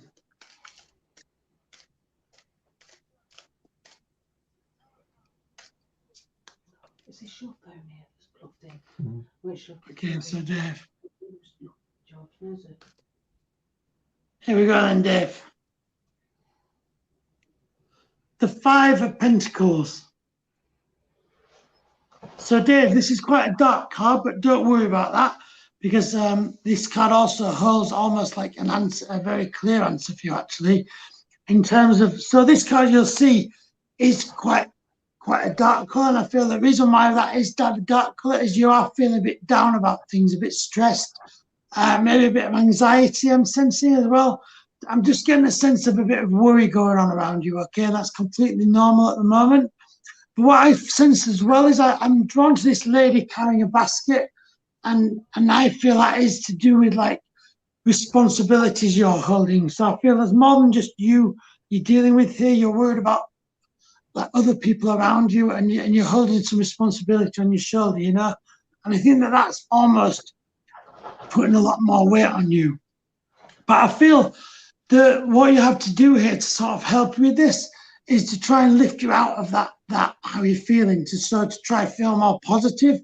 And I feel that this is linked to spirituality of things, because you'll see that the only bright things in this card is the pentacles there, you see. And I feel that the fact that they're going up in a line is almost like moving the energy upwards for you, you know. So I feel there's a sense of, for you, I really think this is like a card to say, you know, use your spirituality. Now is the time to use it. When we're being challenged, when we have these pressures on our shoulders, that's the time to use your spirituality, so it doesn't send you down, you know. So it's about really trying to use your spirituality in terms of trying to use compassion and love towards people, and trying to see that perhaps there's other people as well as you that have these responsibilities. Perhaps there's people that have even more responsibilities than you. So it's not about diminishing your position in any way, but by looking and realizing that there's perhaps other people in the world suffering perhaps even more, what that allowed you to do then is lift yourself out of the place you're in and move your mind over to them, so you're not focused on you. And when you don't focus on you, actually a lot of your sufferings and this anxiety and worries will lift from you, you know. So it's about focusing on other people, about focusing on their needs and their worries and difficulties, you know. And by doing that, by focusing on other people, it will just naturally move your mind away from these responsibilities you feel you have, you know. And I think you will find that will help you with that, okay? But I completely understand why I get a sense of, you know, there's a lot going on, and I feel that's why a lot of these you're feeling so like nervous and worried about things. But try and remain, try and just remain where you are and focus on others, and I hope that helps you. Okay, sending you lots of love, light. Okay, hope that helps you, Dave. Okay, thank you. Okay, the next one is Amy. Okay, Amy. So for you, Amy, I'm drawn to my Wisdom of the Oracle cards for you.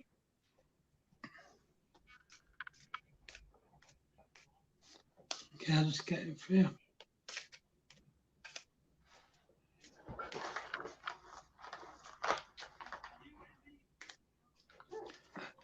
Okay then, so Amy, your card then. To the sea. So here we have like a boat on the sea here, okay?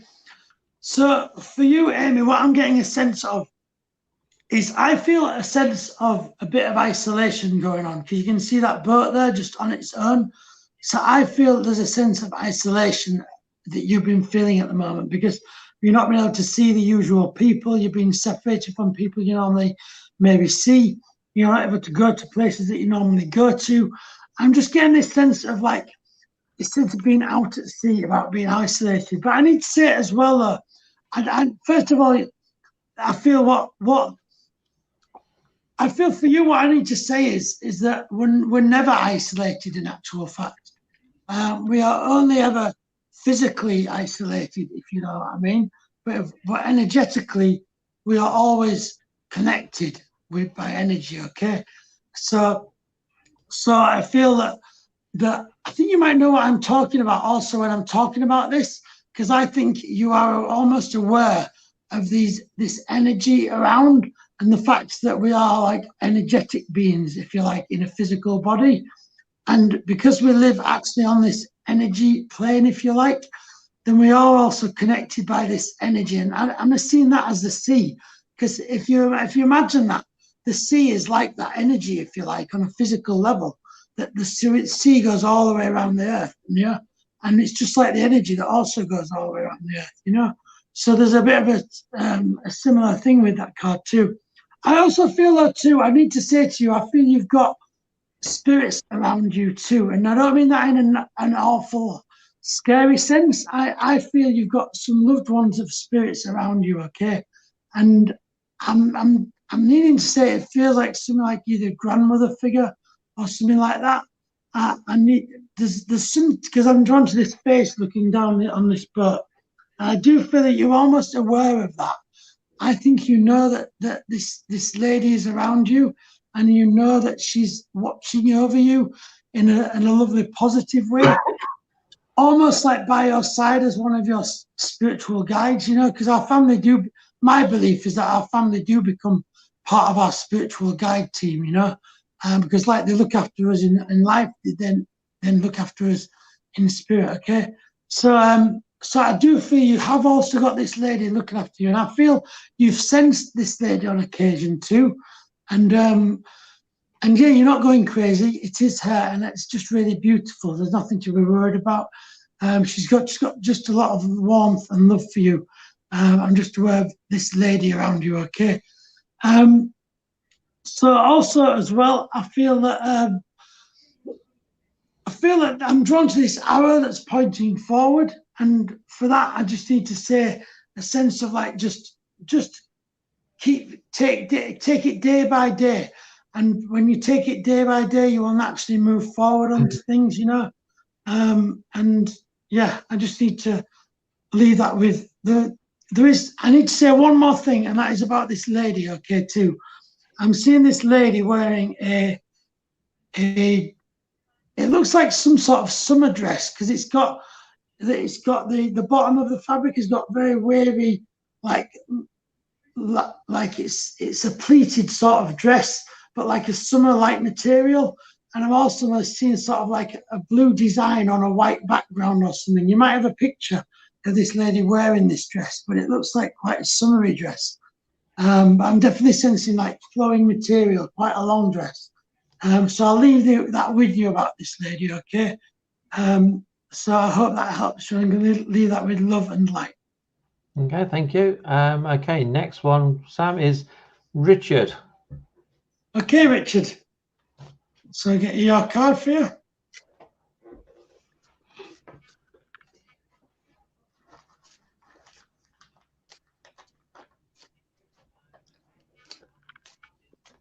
Okay, here we go then.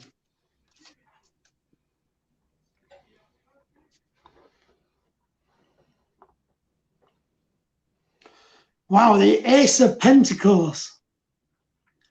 So this is a very powerful spiritual card, okay? The Pentacles, again, they represent these elements, what I've talked about. So I think the elements are water, fire, spirit, and I can't remember the other two. But there is the five elements linked to Wicca primarily, actually. But this is a massive, big, like, calling card for you, like a spiritual signpost for you, if you like, Richard. So this is almost like saying, you know, follow this path. So I think there's been a bit of doubt maybe in your mind about completely moving into this spiritual side of things, about a bit of questioning, and that questioning is a positive thing, but I do feel this is a massive, big calling card for you to sort of go with what feels right, go down this line of spirit, you know, investigate things, find out about things, ask questions, learn about things, read books. And so this is a massive card to sort of say, go down that path that feels right, even if that your head might be saying no, but your heart's saying yes. So follow your heart, okay? And go with where your heart's drawing you, okay?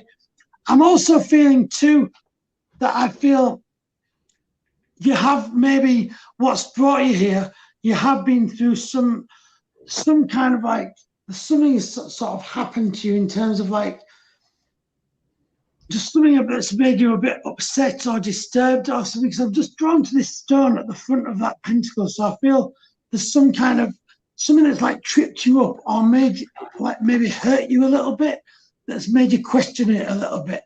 And in some ways you almost need to be thankful for that rock, because that little trip that you've just been over might have actually opened up things way beyond you would ever expected, okay?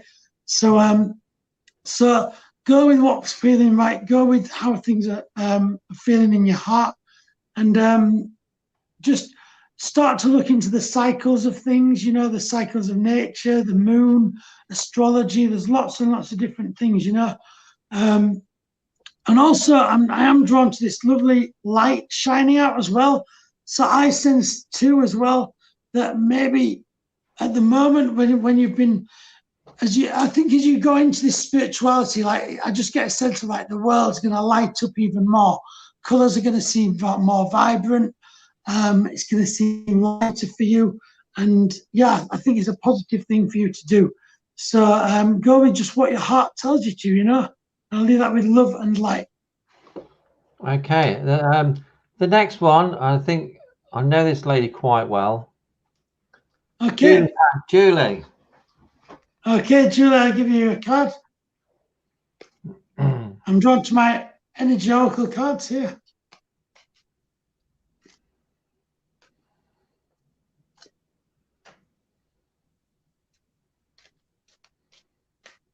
Okay, so Julie, I'll give you your card.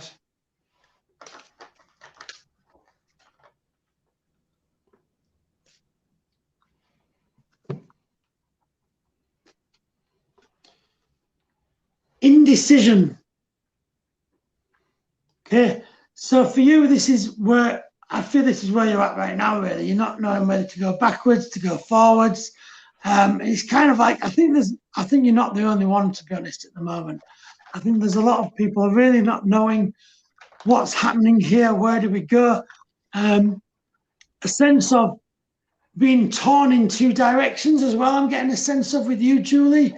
There's definitely a sense of like, I'm interested in that, but then I'm interested in that, and I can't do that, but I want to do that. And I'm getting this sense of being torn with you, okay?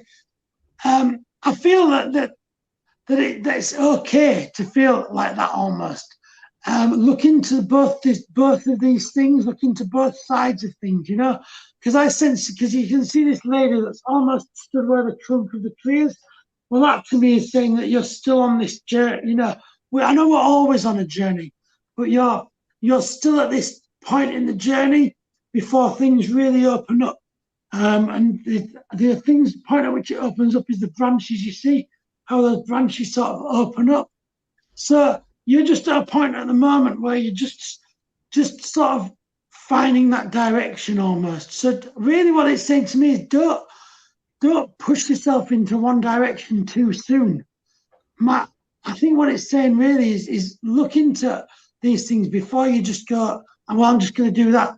Because if you just do it if you just force yourself one way without getting that balance around, then I feel that I don't know, you might end up swerving back and I don't know, I just feel you need to look into each way first.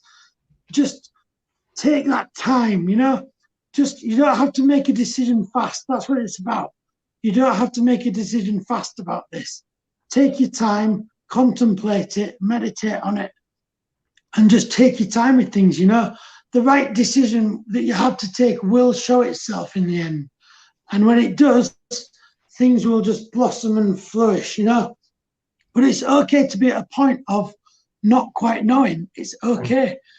We always assume that we have to know every day what we should be doing next, but sometimes we actually don't. And sometimes we force ourselves into a way that we really shouldn't be, when in fact we should just be going, well, actually, I don't know what I want to do, you know, and that's fine, you know. Keep an open mind, keep looking into things, and I'm gonna leave that with love and light. You've got a good journey on the way, because I'm seeing it, you know, growing out and blossoming out for you, you know. But just spend your time at this point. It will definitely not be time wasted if you really spend time looking into things and researching things and really going in depth before you make a decision. Okay, I'll leave that with love and light. Okay, brilliant. Let me put some comments up from the readings you've given. Yeah. Chris says, this is amazing. I feel like I've lost confidence since I lost my wife, but a lot of people say I'm special to them. Thank you, Sam. Many thanks. Thank you very much. Von says, thank you, Sam. Spot on. I am trying to step back, but I'm on my own worst enemy. I never stop. Always have to be busy. I will take your advice on board. Thank you. Thank you, Von. So it's really good feedback. Oh, Dave said, cheers, Sam. I try not to let people see how much I'm carrying so they don't worry, but I've been in some dark places trying to pull myself up, so fingers crossed. Yeah, use that spirituality, you know. Yeah, send love and light to Dave, yeah.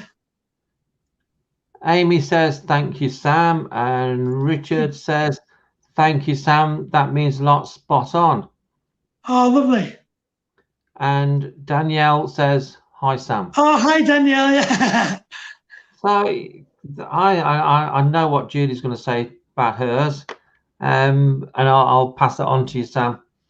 Yeah. So that hour's gone. I don't Hasn't know it just? Yeah. It's gone. Yeah. So I just want to say thanks very much for doing those readings.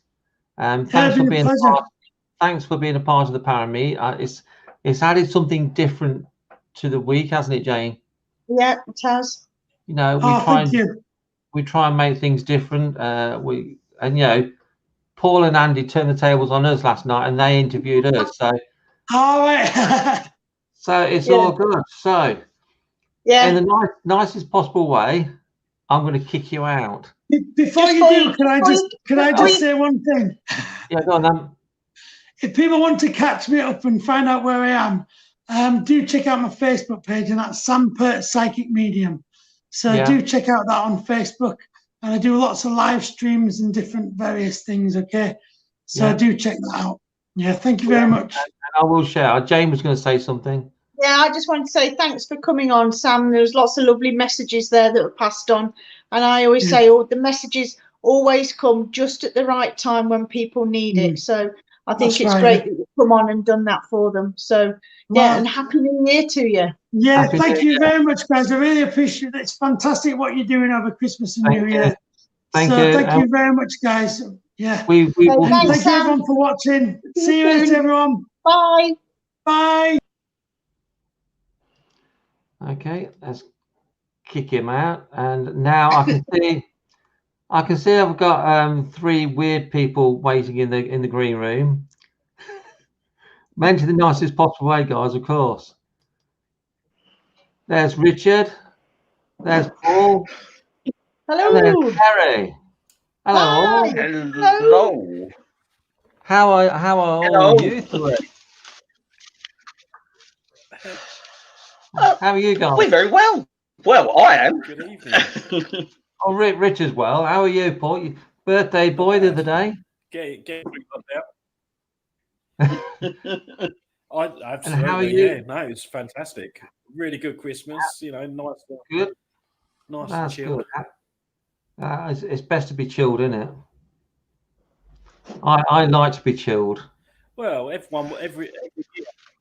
every year, everyone's always said, you know, they want a nice, quiet Christmas, and now the government give us one, and now they're like, yeah.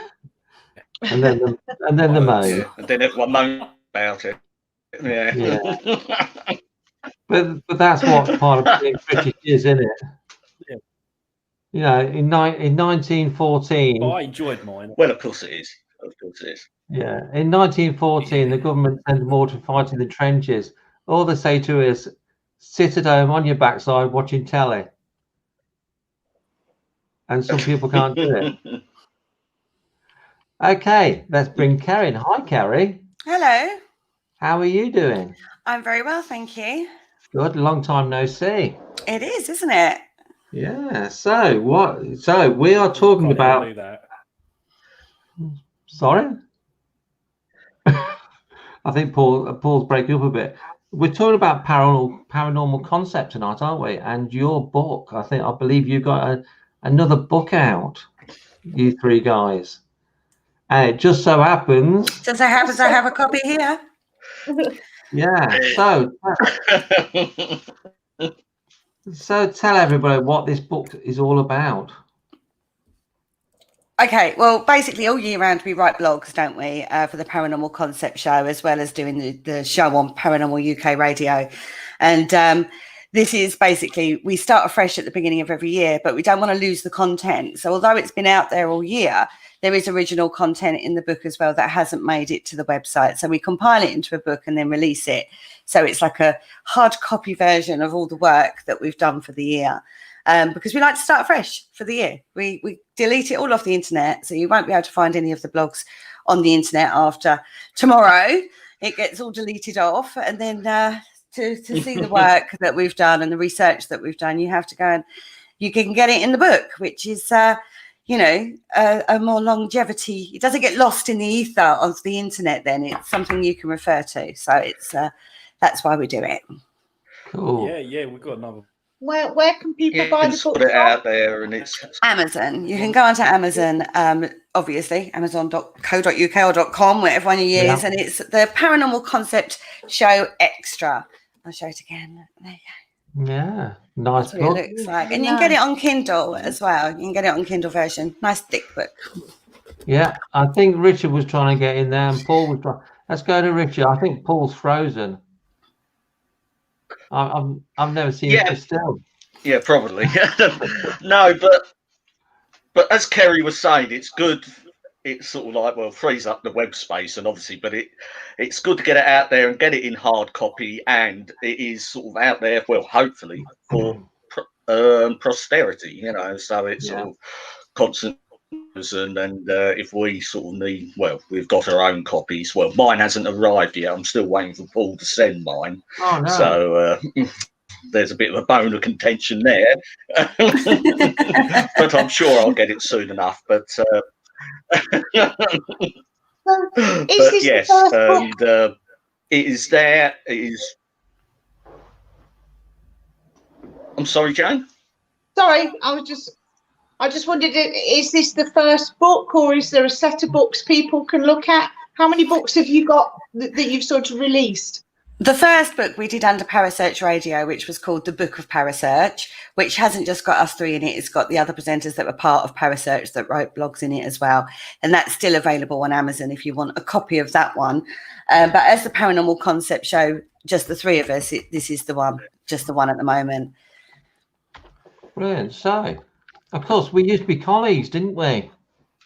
On We did. Radio. Mm-hmm. So what have you three been doing since you radio finished? We moved over to Paranormal UK Radio Network because I'm sure everyone was very curious as to why we shut it down. It was really down to me because it was time. Yeah. It felt time to move on. It felt I wasn't getting time. I personally wasn't getting time to do my crystal business, which obviously, you know, I run a crystal business as well. I wasn't getting time to put into that. My own spiritual journey was taking a hit because I was so tied up all the time with Parasearch, which had its time. It was fantastic. The content we put out there, the interviews we did across the board, not just me personally, but everybody that was involved in that project. It just felt the right time to move over and start doing things. And it feels quite selfish, but a little bit for me, to reclaim some of my time. And then I was also doing, for my day job, an apprenticeship, and I wasn't getting the time to put into that either. So I had to sit and take a long, hard look at my balance, my work-life balance. And I had to fit the apprenticeship in, my crystal business in, my own spiritual work in, but I still wanted to do, obviously, the paranormal and podcasting. Yeah. So when I had to put things on balance, and it felt right to do that at that time. So, you know, every show was strong enough to stand on its own 2 feet in its own way, in its own platform, which it's done. It's proved, it's out there. The people are still doing what they do. And it freed my time up, really. So it just felt timely that I personally moved on. So obviously I spoke to Paul and Richard, who were the other members of the management team at the time, and spoke to them about it. And that's sort of like, they were very supportive of the decision to shut Parasearch down, really. But yeah, it was good while it lasted.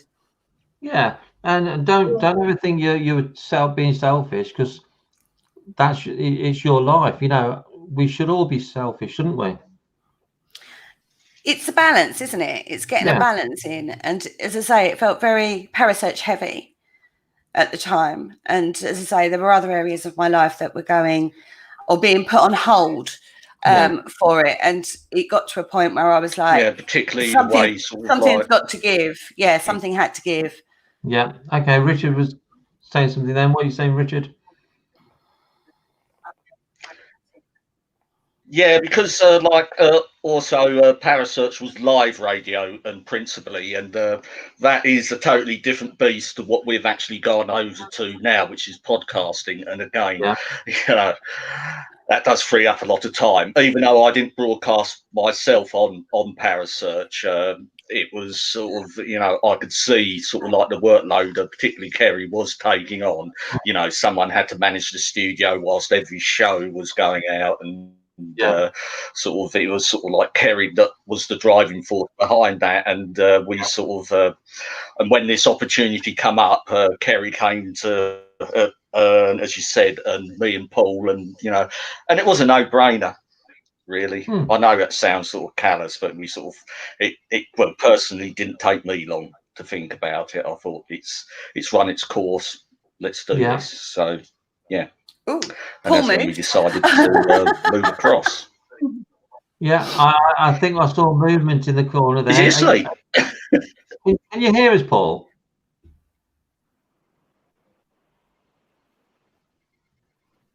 No. No, I think he's well frozen. Yeah. If you log out, try logging back in. If you can hear us. Yeah, he's smiling away there. Yeah, so no wonder you not got no wonder you ain't got your book yet, Richard. If he moves that slow. Well, back to yeah. what Go on, Jane. So just going back to what Kerry was saying, I think when you're working spiritually, and a lot of people don't sort of realise that once you're on the path, there comes a point where you're almost compelled to actually progress your own work, aren't you? And I completely understand why why you would make time to actually progress your own spiritual work, because it's almost compelling, isn't it? You've got to do it. You're on that path, and you can't. Something has to give in order for you to progress and move on. Yeah, that's definitely what it was like. I mean, I'd put the crystal business on hold basically for 2 years. And most of that had been taken up with Parasearch, or all of it had been taken up with Parasearch. And I had, like, you know, this year has been very cathartic in a lot of ways because you get time to think. And it was time, like, you make a decision. I'd gone down the paranormal kind of put me in conflict with the spiritual journey side of things, because you're learning a lot more of the critical minded thinking and the skeptical side of things. You know, you're doing research and it's throwing up, well, it might not be spirit, it might be something else. And that put me in quite a lot of conflict. But there was no denying a lot of the experiences I'd had before. So I kind of had got into a situation of conflict, gone into the paranormal side, which was fine. You know, I love doing it, obviously, because I'm still in it. And but then we got into lockdown. March lockdown happened. Day job stopped, and I was like, oh, okay, I've got to make a decision here. What do I do? I've got all these crystals and herbs and stuff. If I'm not going to work spiritually, it's time to move on.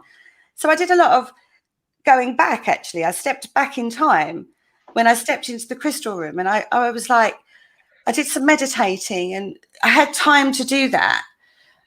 And actually, it was through that time of having that mental mind space, which I actually find was incredibly positive. A lot of people found it difficult that first lockdown, but that was, for me, it was a very positive experience because it gave me that mind space, and it clarified a lot of the decisions that I'd made, like shutting Parasearch down. Right? Okay, so I've now got time, and then I did the meditations, and some of the work I'd done previously had been very dark, very heavy work, which had, again, it's just a really strange pot of where my mind space was. And then it was like, no, it's right. It's, you step forward, and it is that compelling. And then the minute I kind of decided to then go back into the spiritual work and the crystal work and stuff like that, it's just bold. It's just rolled. It's just been, this last year, it's just been an incredibly cathartic, positive experience, even though all the crap that's gone on for the, you know, on the conscious ether level, it's like a quagmire of weirdness. With the pandemic, it's actually, for me, it's given me that mental space, that mental mind space, to be able to step back into that and do it in a different way to how I was working before. And it's actually a much better balanced strength of place that I've re-entered the spiritual work. So yeah, it's been a very cathartic time, but it's been important. And you're right, you're totally right. When it happens, everything that went before, the decisions to do with Parasearch, all came into focus. And it was it's been a very weird but very positive time. It's really hard to explain it. You sound a bit crazy, but that's sort of how it is. Well, Paul's back on. Whether he's can you hear us, Paul? No. His internet must be playing up something wrong. Has he got bad weather? Has he got bad weather where he lives? Clear. Hopefully it works this time. Oh, we can hear you. Ooh. Can you hear us? No. Okay then. We'll carry on without him. I've got another plan. I'll be back in a minute. Okay. It's down the road from you. You just sit there. Paranormal Concept. What is the show 10 minutes about? down the road from where you are. I know you are. Okay. Richard, do you want to take this one?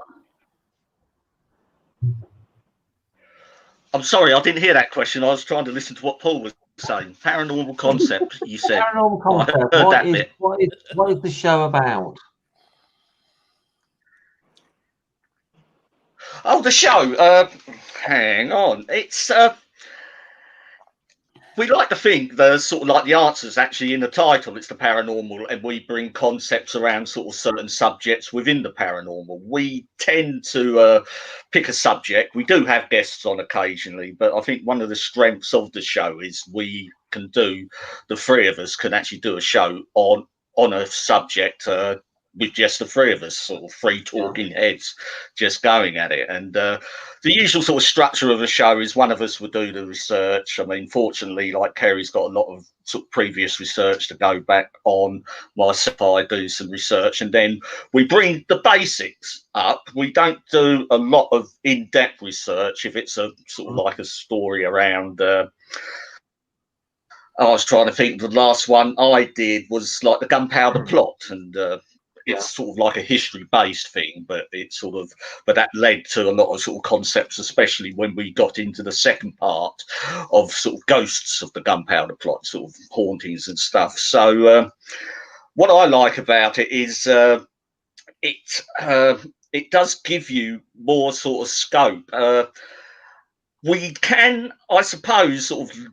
And listening back on shows, we can come across a bit hard-nosed, a bit sort of overly skeptical, which we're not. And I can assure you, all three of us are believers. But as sort of Kerry sort of pointed out in her journey, that she had this sort of conflict. But there's something I feel a lot of people in the paranormal are missing is sort of like a healthy dose of skepticism. Not cynicism, but skepticism around and what we're looking at. And this is sort of something I feel we do translate well over. Well, hopefully we bring onto the show. You know, we go for all the concepts. You know, take something like I'm trying to think, sort of like not that we've done one on life after death, but if we did, I suppose, you know, we would go through the traditional view. Is life after death? Do you die? Does the soul leave and go somewhere and sort of live out its life and occasionally interact, or does it just dissipate totally? And you know, and once you're dead, you're dead. You know, which leads to more questions that we will bring that forward, that if you're dead, you're dead, and that's it. Then where is what we are experiencing coming from? There is I feel there's an over emphasis on what we're dealing with is spirits of dead people. This has been around for about, well, most of history, but particularly the last 200 years. It's sort of like the Victorian concept we have, and it hasn't really moved on from there. And sort of thinking about it, you know, I personally believe that we should have got somewhere with it if this was the case. And with the show, this is the sort of things we sort of go around, and we try and sort of look beyond the veil, beyond the traditional. I hope that's a good explanation. Okay, I think we've got Paul back. Can you hear us, Paul? I can hear you. Can you hear me? I can hear you. Hey. I just threw the laptop out the window and I'm gone on my phone now. Best way, mate. Well done, lad. Absolutely, yeah. Don't succeed, cheat. Yeah, well, so we'll start the show all over again then, because Paul's late on parade. So what have I missed? You nearly missed it all, mate. And so how are you, Paul? Yeah, I'm not too bad, thanks. Yeah. Good. Getting through it. Yeah. So are you keeping yourself busy? Are you keeping yourself sane? I am. I'm not sure about the sane bit, because has he ever been sane? No, never been sane. Carrie's shaking her head. Go on, then. I am keeping busy. I'm at the moment predominantly volunteering for St John Ambulance and actually recruiting vaccinators for the new vaccination that's out now. So we're going to help. We're helping get the vaccinations out to everybody. So at the moment, I'm busy recruiting for people for that. That keeps me. That's sort of my day job. Yeah. And then obviously I've been kept really busy putting the book together. That I think you mentioned a little bit earlier when I was. Kerry did mention it, and there's another little plug. Look. Yeah. That won't be the last one. Yeah. No. So that's good. Yeah, so I've been doing that, and we've come up with new ideas and concepts to take the concept show forward for next year. Brilliant. So yeah, it's all good, all positive. Yeah, it's fantastic. Roll on 2021. So okay, we're going to talk COVID now, because we don't always want to talk about the paranormal. COVID.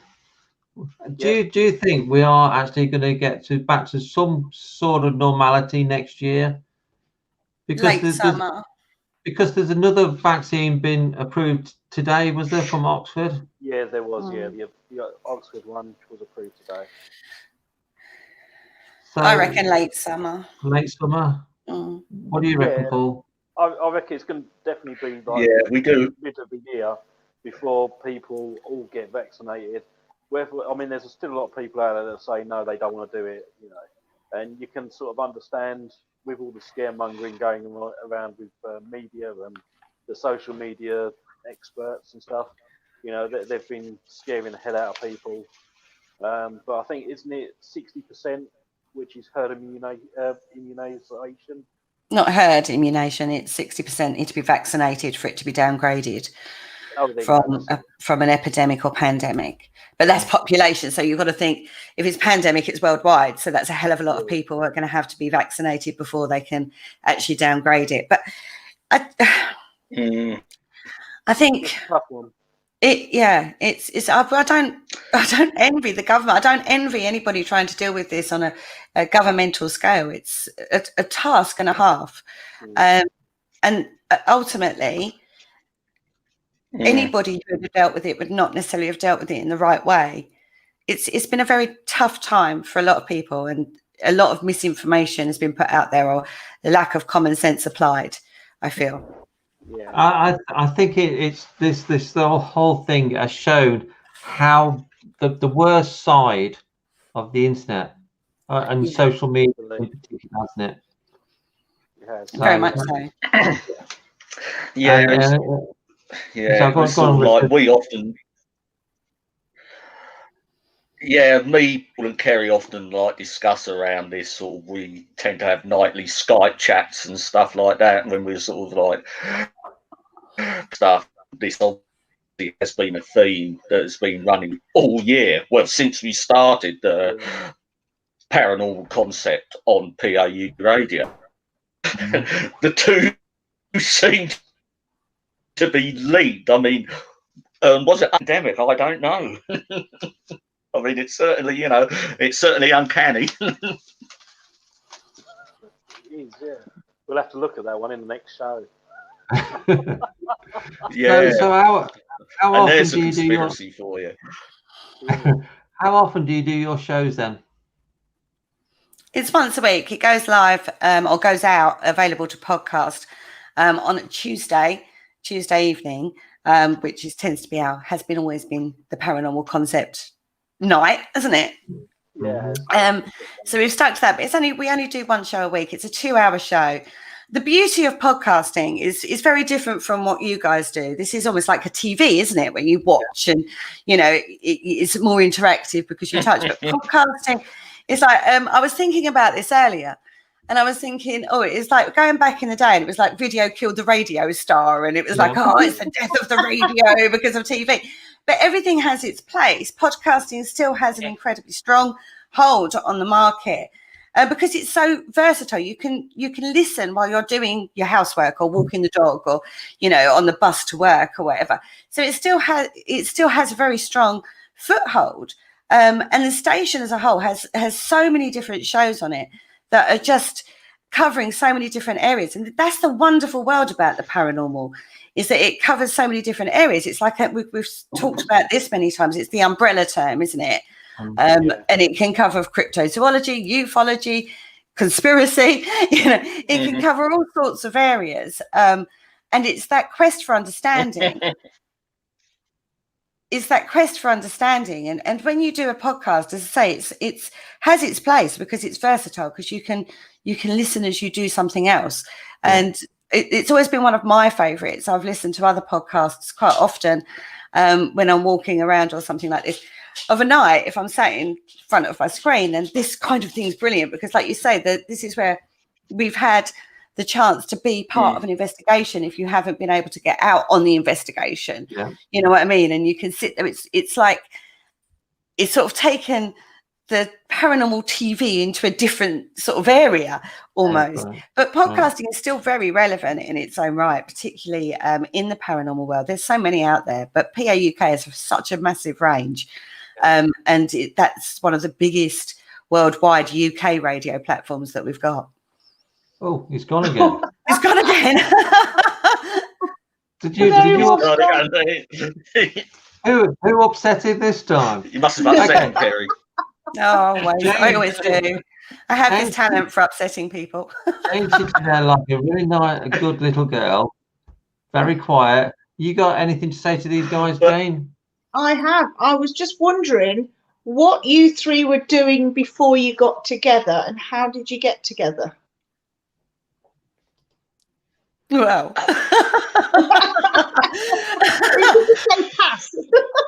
right, okay. You want to delve into the past, right? Because I actually close up for this. Right, here we go. Can I just jump in, Richard? Is it going to be juicy story? Yeah, sure. No. Oh, good. What was the We're question? interested. The question was, we'll save those for the other channel. what were you three doing before you got together, as in sort of bit of background, if you like, and how did you come together to sort of form the team that you're in? Okay, I can't remember that far back. I've slept since then.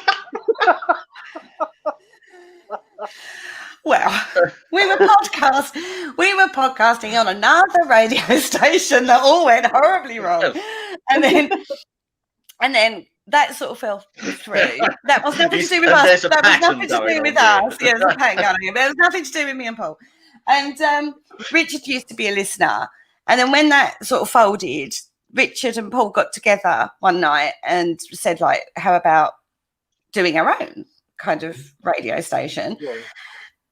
And they met, and that's how Parasearch started. Parasearch Radio literally began or was came into existence in the Pitsy McDonald's.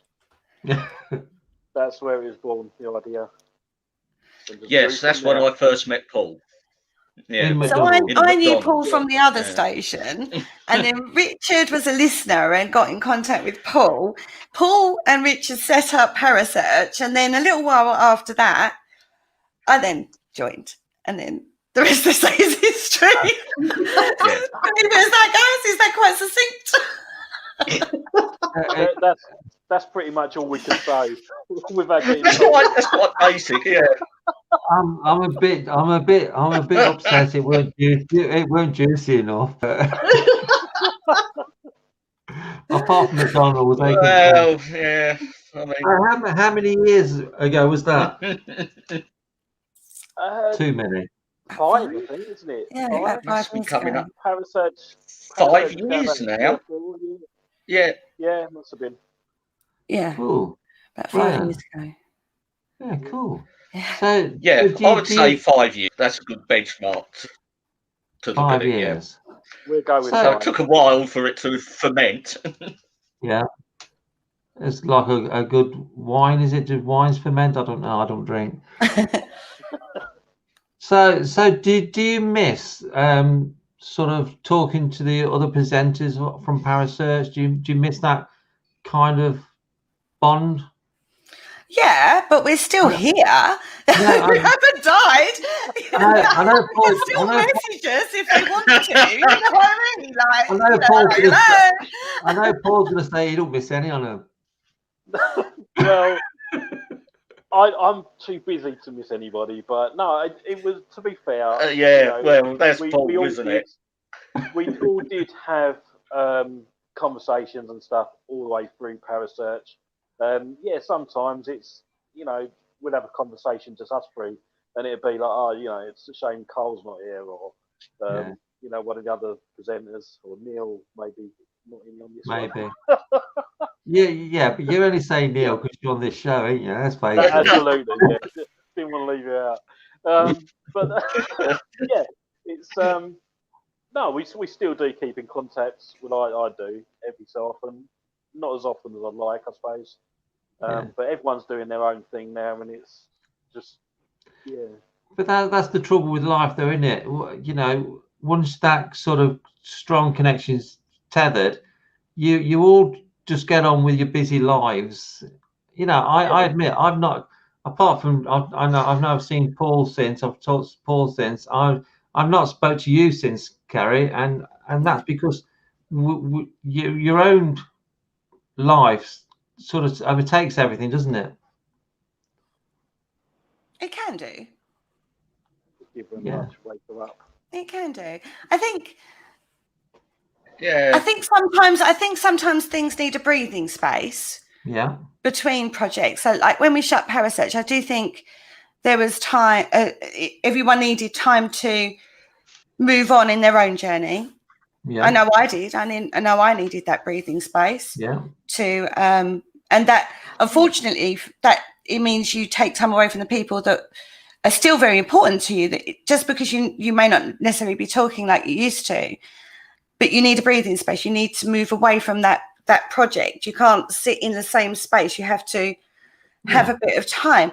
And I think that's really the point, isn't it? I think that's everyone needed to grow in their own way without that influence of what had been. So yeah, I think that's for me, that's why I haven't been in contact with people. Whether or not that's been perceived as a bad thing, I don't know. But like I say, I've still been there. If people were that desperate to talk to me, which they obviously weren't.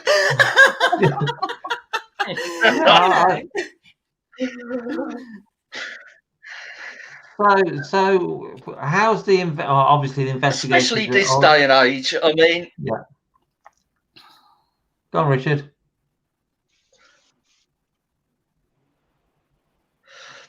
No, I was just going to sort of like mirror what Kerry said, but particularly in this day and age, and with Parasearch and with a lot of what we were doing, it was all sort of virtual anyway. There was very rarely we would actually sort of meet sort of face to face, and our sort of contact was via social media and stuff during sort of Parasearch, you know, when we needed to get in contact with each other.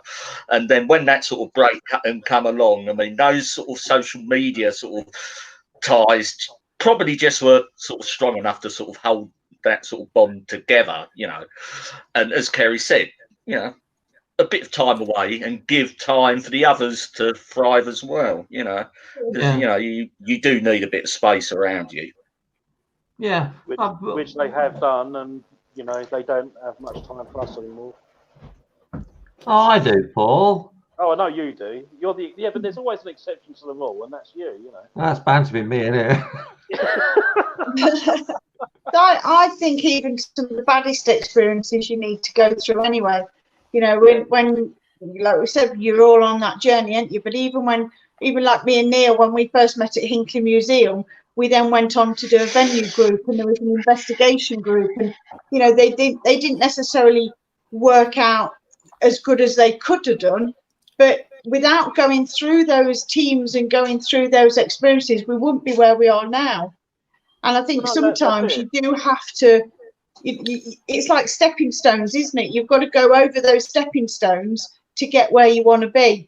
And I just think some of these experiences and the people who we work with, even though the relationships don't always work out, you need that experience and you need that lessons in order to move on and progress and get to where you want to be, because you wouldn't be where you are without even going through all the bad stuff or meeting the bad people or having the bad experiences, because that's how we learn and grow, isn't it? Well, I want to kind of say, though, on that point, it wasn't bad. None of Parasearch was bad. We didn't have massive rows at the end. It wasn't like that. Everybody just went their own way, which is what you would expect at the end of a project, quite frankly. So it wasn't bad. I kind of just want to sort of put that out there. But like I say, breathing space, I think some people, you just need to evolve into your new pathway once a project's ended. And then, it doesn't stop you from being friends, even if you don't talk or you don't wish them bad. You wish them all the best. I mean, God, I'm still a cheerleader for everybody that was part of Parasearch here. Do you know what I mean? There's no bad feeling there at all. It just was the end of a project, and sometimes you have to have breathing space. You have to have time out so everyone can evolve into their next project for themselves. And say that's not a bad thing. It's not a bad thing. No, I think it's a step. I think it's a step that everyone needed. And as Jane said, people come and go for various reasons, and everything happens for a reason. So everyone that was involved with Parasearch, they had to be there for a reason, and they all learned from it, and they've progressed even further now. If it wasn't for Parasearch, then they'd probably be a step or two behind. I always remember the first time we interviewed you, Neil. You had all your artifacts in your garage. Yeah. And it was like, you should have your museum or your research centre. We was giving you loads of ideas. Look at you now. And look at you now. No stopping you. He's trying to get all the credit now, isn't he? Some of it. No, I don't. I don't want all the credit. I'll share it with you. No, but that's how life is, isn't it? You do things, and then you use the experience you gain from that part of it to further your journey. And I think that's what Parasearch it helped me and Jane on our journey with that side of it. So I think that's what life should be about. You learn as you're going along. I don't think Jane made any implied that there was big fallouts. Is that right, Jane? Oh no, I was thinking, I was using mine and Neil's experience with the groups that we've had. The bad experiences that we had, and I'm sorry if it came across as I was referring to as Parasearch, because I wasn't, but because I know from our experience we had a fantastic time, and it was a great place to learn and meet new people and have a good laugh. So I was really referring to mine and Neil's experiences as to using them as stepping stones to get where we are now. Yeah. Yeah.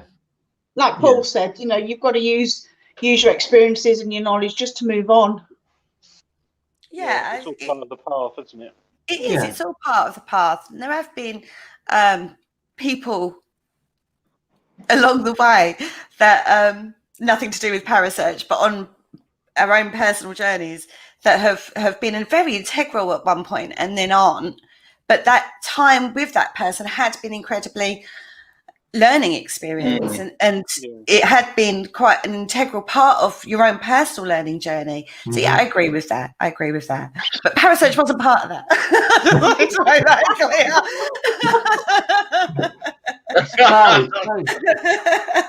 So what does the future hold for you three as individuals and as a team? Because I refer to you as a team as well, but you're also individuals. Yeah, absolutely. For me personally, I've stopped doing the paranormal events. So I'm just going to concentrate on doing investigations with my separate team. As for paranormal concept, we'll just keep putting out the shows, We have got a few other ideas. We're writing new blogs, and maybe Kerry will go into a little bit more about our blog off, and other ideas that we've got. So I'll pass that one over to Kerry now. Okay. The boss. Well, personally, I'm hoping that I will finally be able to get out or tackle that problem that I have that is known about, really, that I don't like to go out. And this year's been a bit of a godsend because it meant I didn't have to deal with that issue. And hopefully next year I'll be able to deal with that issue. So that's on the board. I want to do more writing. I want to do a lot more crystal and spiritual work. Really get to grips with some projects that I'd thought about and want to sort of embrace with that. With the paranormal concept, we're going to be more great shows, more concepts to ponder and make you think a little more.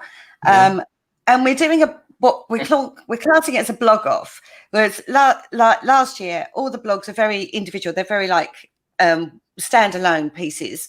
Yeah. Whereas this year we're incorporating that as in, like, I'll write one and then Paul will answer in a blog or come up with an idea that he's struck off from that, and then Richard will go into it. So it's going to have a lot better flow through the blogs, as well as doing our own standalone work. So yeah, we're having a blog next year, which is quite fun, actually. I like the sound of that. We're all thinking very different ways, so we all bring something to the table. And we all think in very different ways. And I'm quite, spiritually minded.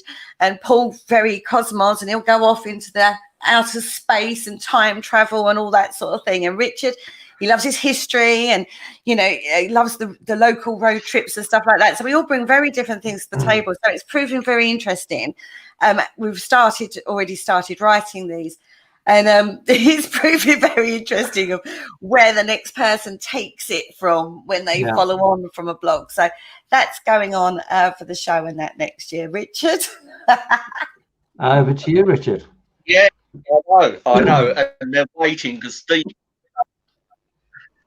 two have actually done their blogs, and I've got to answer Paul's one. And Kerry did bring it up the other night because she's chomping at the bit to I don't know what to make of it. But I have got a basic idea. But as for me, as Kerry sort of touched upon, I do like going out and about. Just a couple of people. I mean, I used to go out with Paul a lot. We used to go travelling around, and I do miss that. And this year has not been so conducive for that. But I'm just hoping to sort of pick up where we sort of left off last year. Sort of just nice and easy, nice and steady. We're not huge investigators. And believe it or not, we don't tend to go on sort of ghost hunts every weekend like sort of most people in the field do. But we go to locations when we do get together and go. We tend to go and sort of we usually go during the day because we're usually too tired at night, aren't we, guys? Because we've got better to do. So we usually go during the day. And getting old. And we try and tune in, if there's something there or isn't there? We very rarely sort of pick anything up, but it's just nice to actually appreciate these locations as opposed to constantly preoccupied with investigating, because when you're investigating, especially the modern day investigators, your attention is drawn elsewhere to the piece of tech or what you're doing or what you're trying to. That detracts from your attention of the actual atmosphere you're in. So this is what I hope to be getting back to doing and taking a few people along the way, hopefully. Brilliant. You got a question for these guys, Jane? I have. You're all very experienced investigators in your own sort of ways, doing different things. So what's been your best sort of oh my god moment in your investigations or in the work that you've done or in your shows that you've done? What's each of you, what's been the most sort of oh my god moment in stuff that you've sort of found or come across? Paul? Now there's a conversation starter. Yeah.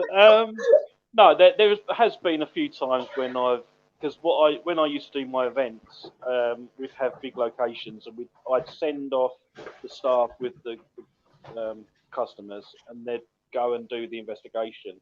And I often sat on my own in various rooms and held my own seance type thing. So I've experienced quite a lot, and I think one of the best things that I've experienced. Well, there's a couple. One of them was that I was sitting in the front row of a theatre, and I think it was the Theatre Royal in Chatham, I think, or Margate, one of those. It's in Kent anyway, somewhere. And as I was sitting there, I heard the back doors swing open and close, and they were on like a swinging thing. You could hear it flapping, and then all of a sudden you just hear one of the seats fold down, the squeak of the seats, and I turned around at that point, and there was no one there.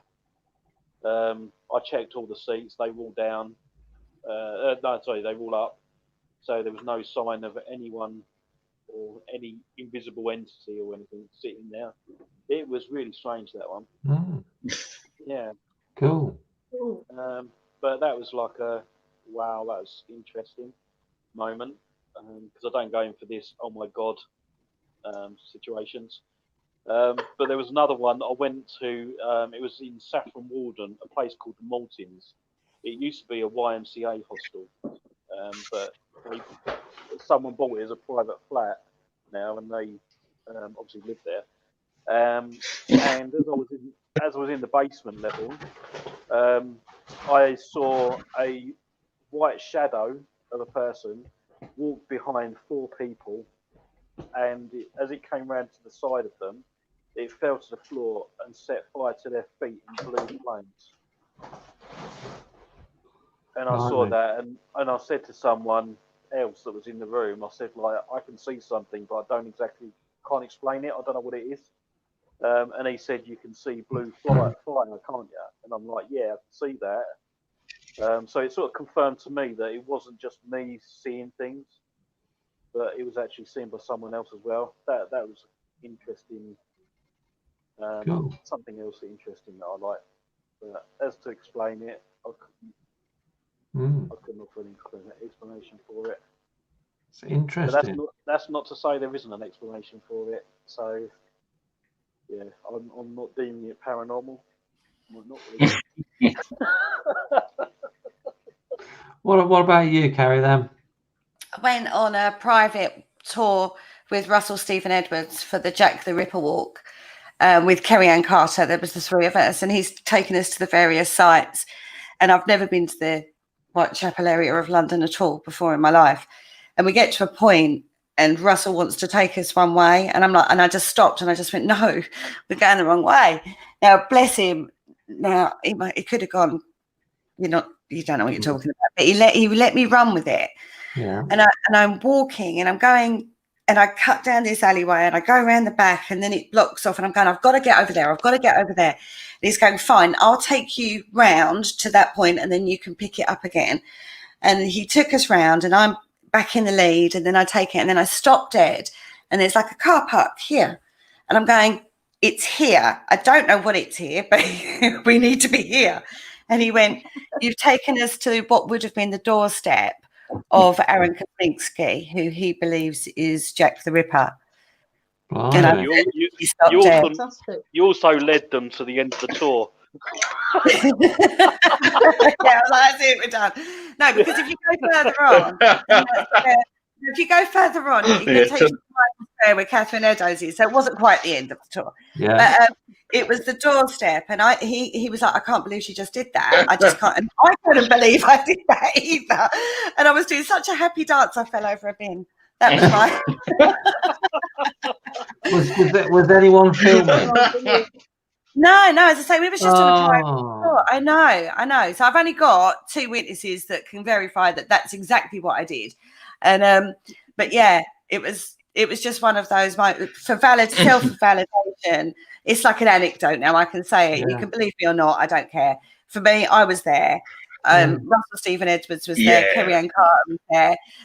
You know, we know what happened, and that was just, as I say, he was talking away about this doorstep, and I was too busy doing his happy dance that I fell over a pin. That would have been so funny to see. Sorry. I think Kerry Ann Carter actually turned around and said, "Russell, give her a minute. She's too busy. She's too busy in her head at the moment. Give her a minute. She'll come back down to earth." Because it was so much.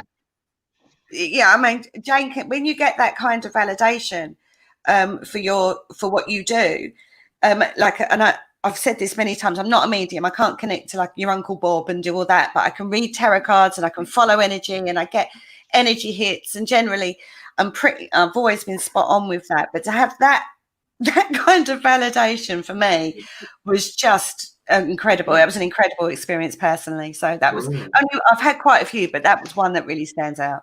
Richard? Yeah, good. Brilliant.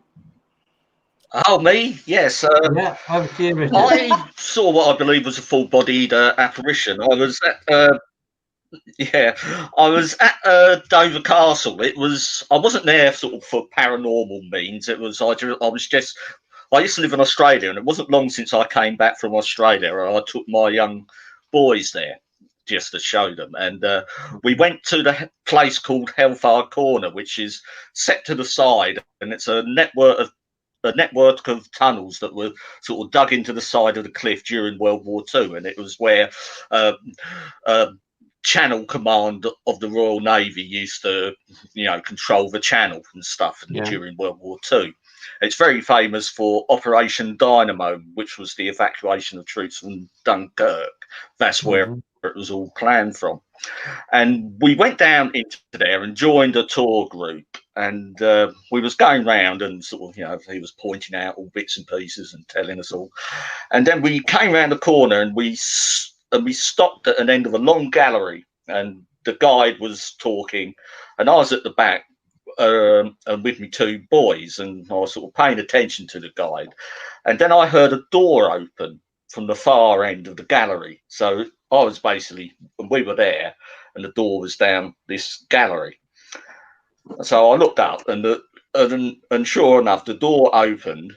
A man in an RAF uniform came out, turned to the left, walked, sort of just walked off as if it was the most natural thing to do in the world. And I didn't really think anything of it. To be quite honest, it was the most underwhelming experience I've ever sort of had. I just saw somebody come out of the door. Yeah. It wasn't until later when I sort of was starting to process it, and there was something I couldn't quite sort of put my sort of finger on. There was something odd about it. And then I sort of realised that his actual appearance and everything, it was solid, everything, but the colour was slightly off.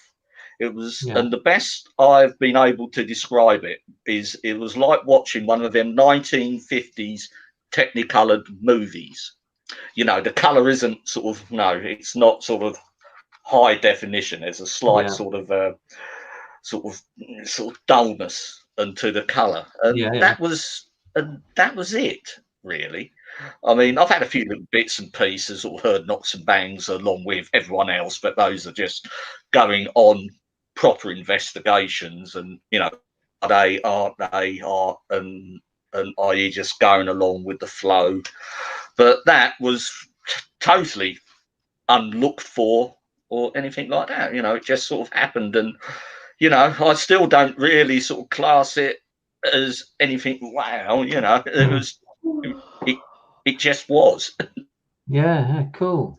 So okay, that hour's really gone quick again. It always does, doesn't it? The hours fly by.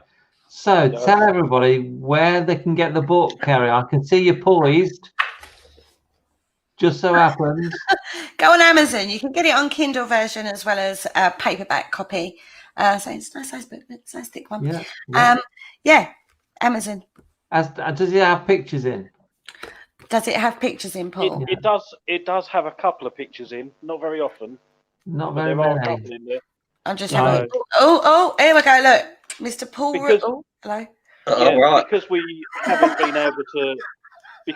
been able to get out to get the pictures. It's very low on the picture level. That's gonna stump Yeah, out it's a bit. Amy. Absolutely, but No pictures. the next book will have some more pictures in, Okay. hopefully. So okay But then. it will be also on our website as well from tomorrow. Okay. So you can go to the website and Okay. Tell everybody about your website and about the Paranormal Concept Show. Where to find it? Okay, the Paranormal Concept website is paranormalconcept.com. Right. Nice, easy one. So you can go on there, get all our old shows, all our back catalogues on there, and you can read our blogs as well. Brilliant. And for the show, you can search out Paranormal UK Radio, and it has a 24-hour live stream of some amazing shows, not just the Paranormal Concept Show. And they're uploaded for downloads on Spreaker, YouTube, Spotify, Google Play, everywhere. Everywhere. So, everywhere for that one. But they do a 24-hour streaming service as well, which is a radio. So you can tune in to lots of paranormal shows over on that station. So yeah, you could, but ours is the best. So I think Penny might argue with that. He's off again, yeah. Okay, it's been great catching up with you. Yeah, and you. It's been really good. Thanks for joining us on this Parameet. The last but one night, so you've just got in before the end. Yeah, thank you for having us. Okay. Yeah, it's lovely catching up with you all, and happy New Year to you all, and I hope it's a better one next year for you. So it's lovely to see you all again. And now, again. in the nicest possible way, I'm going to kick you out. That's absolutely fine. Enjoy the rest of the Parameet. Good night. See you all soon. Bye. Bye.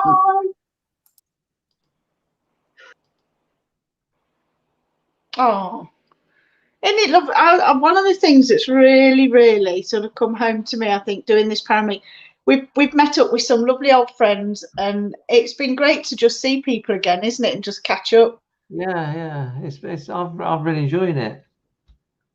So let's tell people what's happening tomorrow, because bit of a crazy one tomorrow. This is it for the night, because Rob is poorly from Haunted Mysteries, so Rob can't make it tonight. He was going to do 11 till 12, but he's poorly. So I hope, if Paul's watching, Rob's watching. I hope you feel better soon, and no doubt we'll speak to you another time. So tomorrow, what's coming up? Starts at 7 o'clock as normal. At 7 till 8, we've got the Festival of the Unexplained with Jolene coming on to talk about the festival that's coming up next year. So that should be good. Then 8 till 9, it's crazy time then. 8 till 9 is the Lockdown Loonies Universally Challenged. The title just makes me laugh. I'm looking forward to that. It's going to be a real good giggle. So if you need cheering up, tune into that one, because it's going to be so funny. So God knows what's going to happen on that show. Obviously, I won't be here till about 9 o'clock. So I'm leaving you. I'm leaving you two to control that one. Oh, it'll be perfectly fine, I'm sure. Yeah. And then we've had to change things, because we were planning. Well, Jacqueline Dixon was planning to bring. We had some people up here investigating.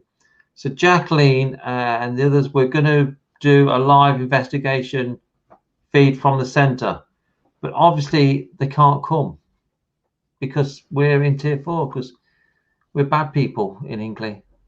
Apparently so. So what we're going to do is we are going to do a live Ouija board session from the office at the centre for you guys. We'll include Jane in that as well, because Jane will be our medium guide on that one. And then 10 till 11, we got Mr. Barry John. So that's going to be nice talking to Barry again. Yeah. We've chatted to him quite a few times. Then for the last hour, starting at 11 o'clock, it's going to be our review of the year. Not a lot's happened, really. And also, we're going to announce the winner of the the fantastic raffle that we've just been doing to win your own investigation night at the centre. So we're going to be announcing the winner. We're going to have, on my iPad, we're going to have automatic number generation. So it's going to be all automatically drawn. So that's going to be exciting for one lucky winner. I want to say thank you to everyone who's taken part in that raffle. It's helped keep the centre going during our lockdown. And then we're going to have a countdown to the new year. So all you lucky people will be able to see us counting down to get rid of this crappy year. She's smiling at something. What are you smiling at? Someone's dancing in the kitchen, that's all. It's just very laugh. You just look like you're up to mischief there, looking out the corner of your eye. I'm always up to mischief. Yeah. And also, one of the things that I just wanted to say, if everybody's liked what they've saw, and you know you'd like to follow the Haunted Antiques Paranormal Research Centre a bit more, there is a membership, isn't there, Neil? There is a membership.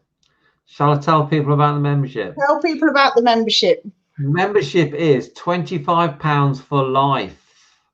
And what you get for that is 10% discount off the stuff that we sell in our little shop. You get 10% off Ghost Hunter Tours, their events. You get 15% off Angelic Minds Paranormal. They do venues all over the country.